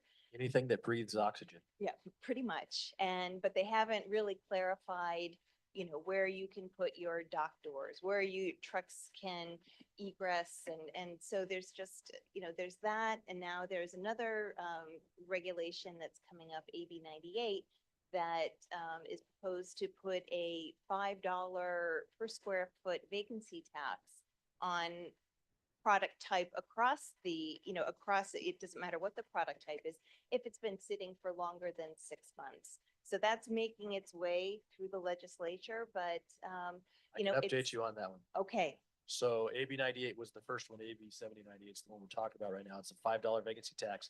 That's been gutted. So one of the things the ask is in this room is that you actually write a letter or send an email or call your politician and say, I'm against this. They got so much pushback that they gutted the bill. So the $5 vacancy tax has been removed from it, but they're now still wanting to create an agency that you have to report your vacancies to, just to make sure that they're aware that you have a vacant space in your building. And then any money they were going to raise, by the way, on the $5 was going towards first-time homebuyers, because those are correlated. But go ahead, sorry.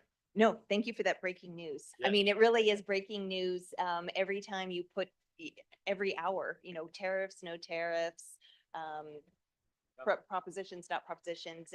It's just, I think, just to kind of sum it up, I think we just need some stability. I think that's what my clients are looking for. All right. So Sally, before I come back down to you, just kidding, Sean. I'm going to have everybody close their eyes real quick, and I'm going to ask you a question because I don't want you to do groupthink. Okay, close your eyes and ask you a question. Close them. No cheating. I see you. You're cheating. Raise your hand if you think this, you too.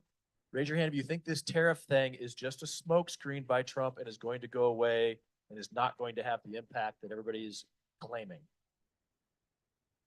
Okay, put your hands down. Who thinks this tariff thing's legit? It's going to hit everybody. We're all in a world of hurt until it gets removed. And it's going to have the impact that we've all been kind of talking about. Okay, put your hands down and open your eyes. That was interesting. So, Sean, what do you think about? I'm kidding. I'm kidding. So I would say about 30% of you said it's smokescreen.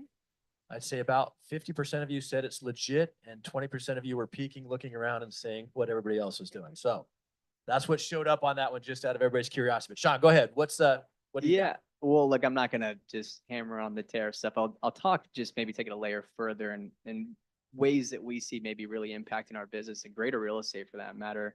And it's really the retaliation piece. Obviously, from a development side of things, costs are gonna be challenging, and we don't know what that looks like yet. But when you think about raising capital globally, when you think about our business, a lot of international capital fuels the private real estate world.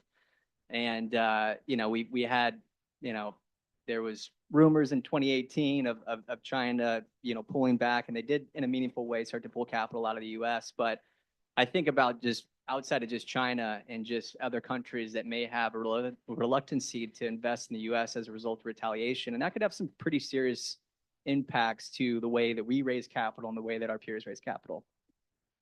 Fantastic. All right, then I'm going to give my quick keep me up at night. That's litigation. So it's tied somewhat with legislation, but it's litigation. I don't know if you all know this, but about 5 years ago, if you were in a law firm, you had to be a member of the law firm to actually invest in the law firm. It's been removed. So now you have private equity firms able to invest in these law firms. And now you have all these commercials on TV saying, go sue your neighbor. Life sucks. You are worth something more than you think. Let us go sue on your behalf. I would say litigation right now in the real estate world has gone up by about 5x. You did a deal, something went wrong. It's not my fault. I'm going to go sue, and it's going to cost you at least 25, 50 grand to even start the conversation. And then you're going to have to buy your way out of it. And I think we're seeing a lot more litigation across the board for all of us. And as for brokers, it obviously makes it a little bit more difficult.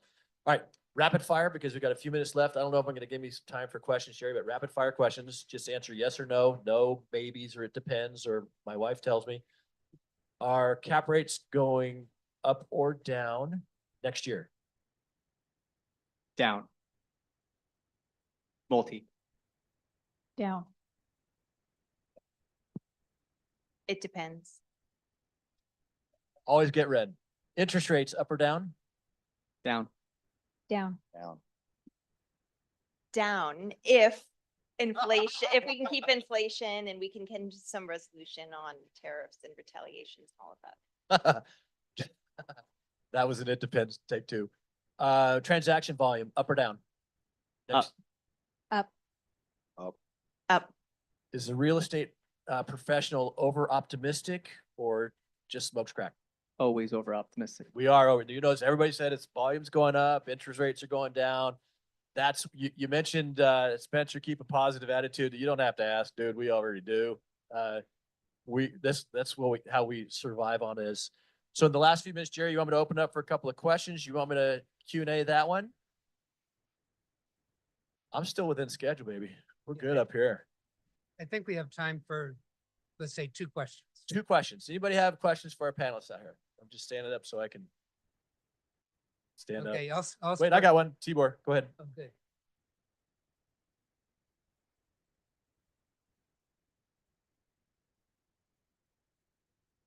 Fees or your was cost well of the stated. subs, Now start up. materials? Do you think that it will have an impact on contracts that you negotiate with your builders, subs over the next, call it 12 months? Fortunately, we have a lot of regional builders that have pretty good relationships with their subs, so we're banking on them, no, I wouldn't say banking, we're being conservative about how we're underwriting them, but we're hopeful that those that are impacted by the actual trade, the actual tariffs themselves, we expect them to be passed along to us. But, again, as I mentioned, there have been some ahead of it, I think, ahead of the game trying to capture some additional inflation to their numbers. But again, I think it's wherever it ends up landing between that 2% to 15% of home costs, I think that it's going to be somewhere in there. It's just, where is it going to fall? Are you finding problems with labor? At this point, no.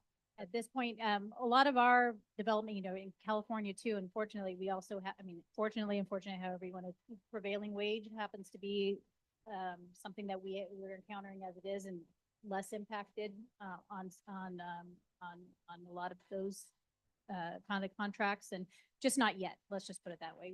I think we're still uncertain. Okay, Sean? I'm probably less qualified here, just my lack of development experience, but what I've heard kind of in our committee calls, which will be very interesting to track, is to your point on GMPs, whether or not those builders or GCs start to put in any force majeure around tariffs.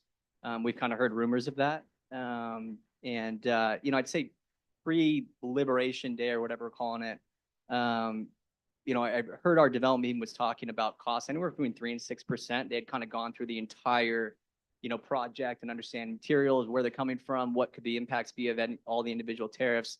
Post-Liberation Day, it's very difficult to calculate that. It's changing every day, it feels like. But again, I think it'll be interesting to just see whether or not the GMPs start to add protection around the tariffs on the force majeure side. In other words, you're seeing it coming, but we're not sure if they're trying to bank early or they're just doing actual cost right now. Perfect. Any other question?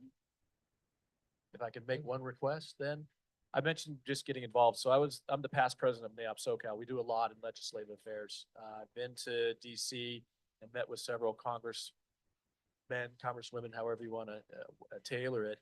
They're very influenced by your phone calls and by your emails. I sat in the lobby of Adam Schiff's office. I got a chance to shake his hand and talk to him about affordable housing, et cetera. But sitting in his lobby, the receptionist and the aide was sitting right there. We said,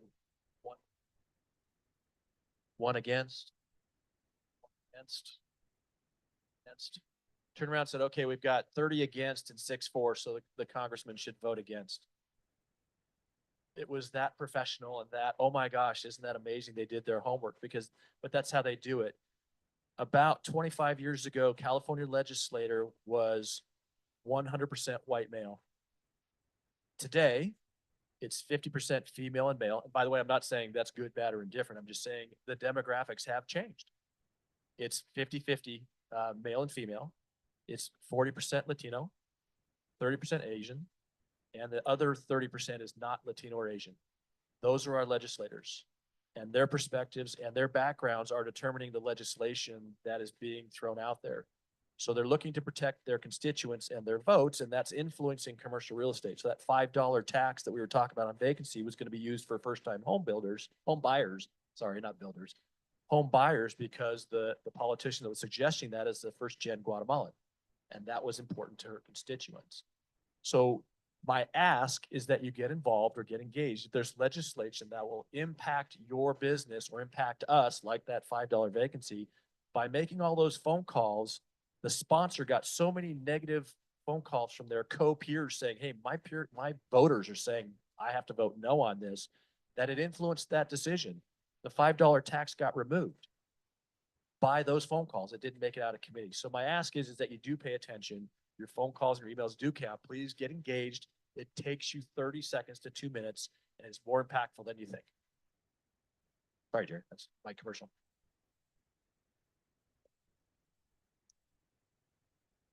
Okay, so many thanks to our panel. That was really informative. And we end on a high note, even if real estate developers are more optimistic. We have a reception coming up right after this, and so we can continue the conversation. There are drinks, so if the economist depressed you, there's a drink for you. If the boots on the ground gave you optimism, you can celebrate with a drink. So this ends our formal program. We do have a reception coming up with food and drink, and I think it's right down the hall here. But before you leave, I want to thank our sponsors again, because again, we could not put these programs on without our sponsors. At the principal level, RSM and Yamava Resort and Casino at San Manuel. At the platinum level, law firm of Allen Matkins, California Bank and Trust, Cathay Bank, Clark Construction, Mercury Insurance, and University Credit Union. At the gold level, Bank of California, Hub International, Leap Development, Robert Half, SMBC Manu Bank, and at the bronze level, MBK Real Estate Companies and PCL Construction. Thank you all for being here. Please join us in the reception. It's a lot more fun than the 405. And drive safe though when you go home. Thank you.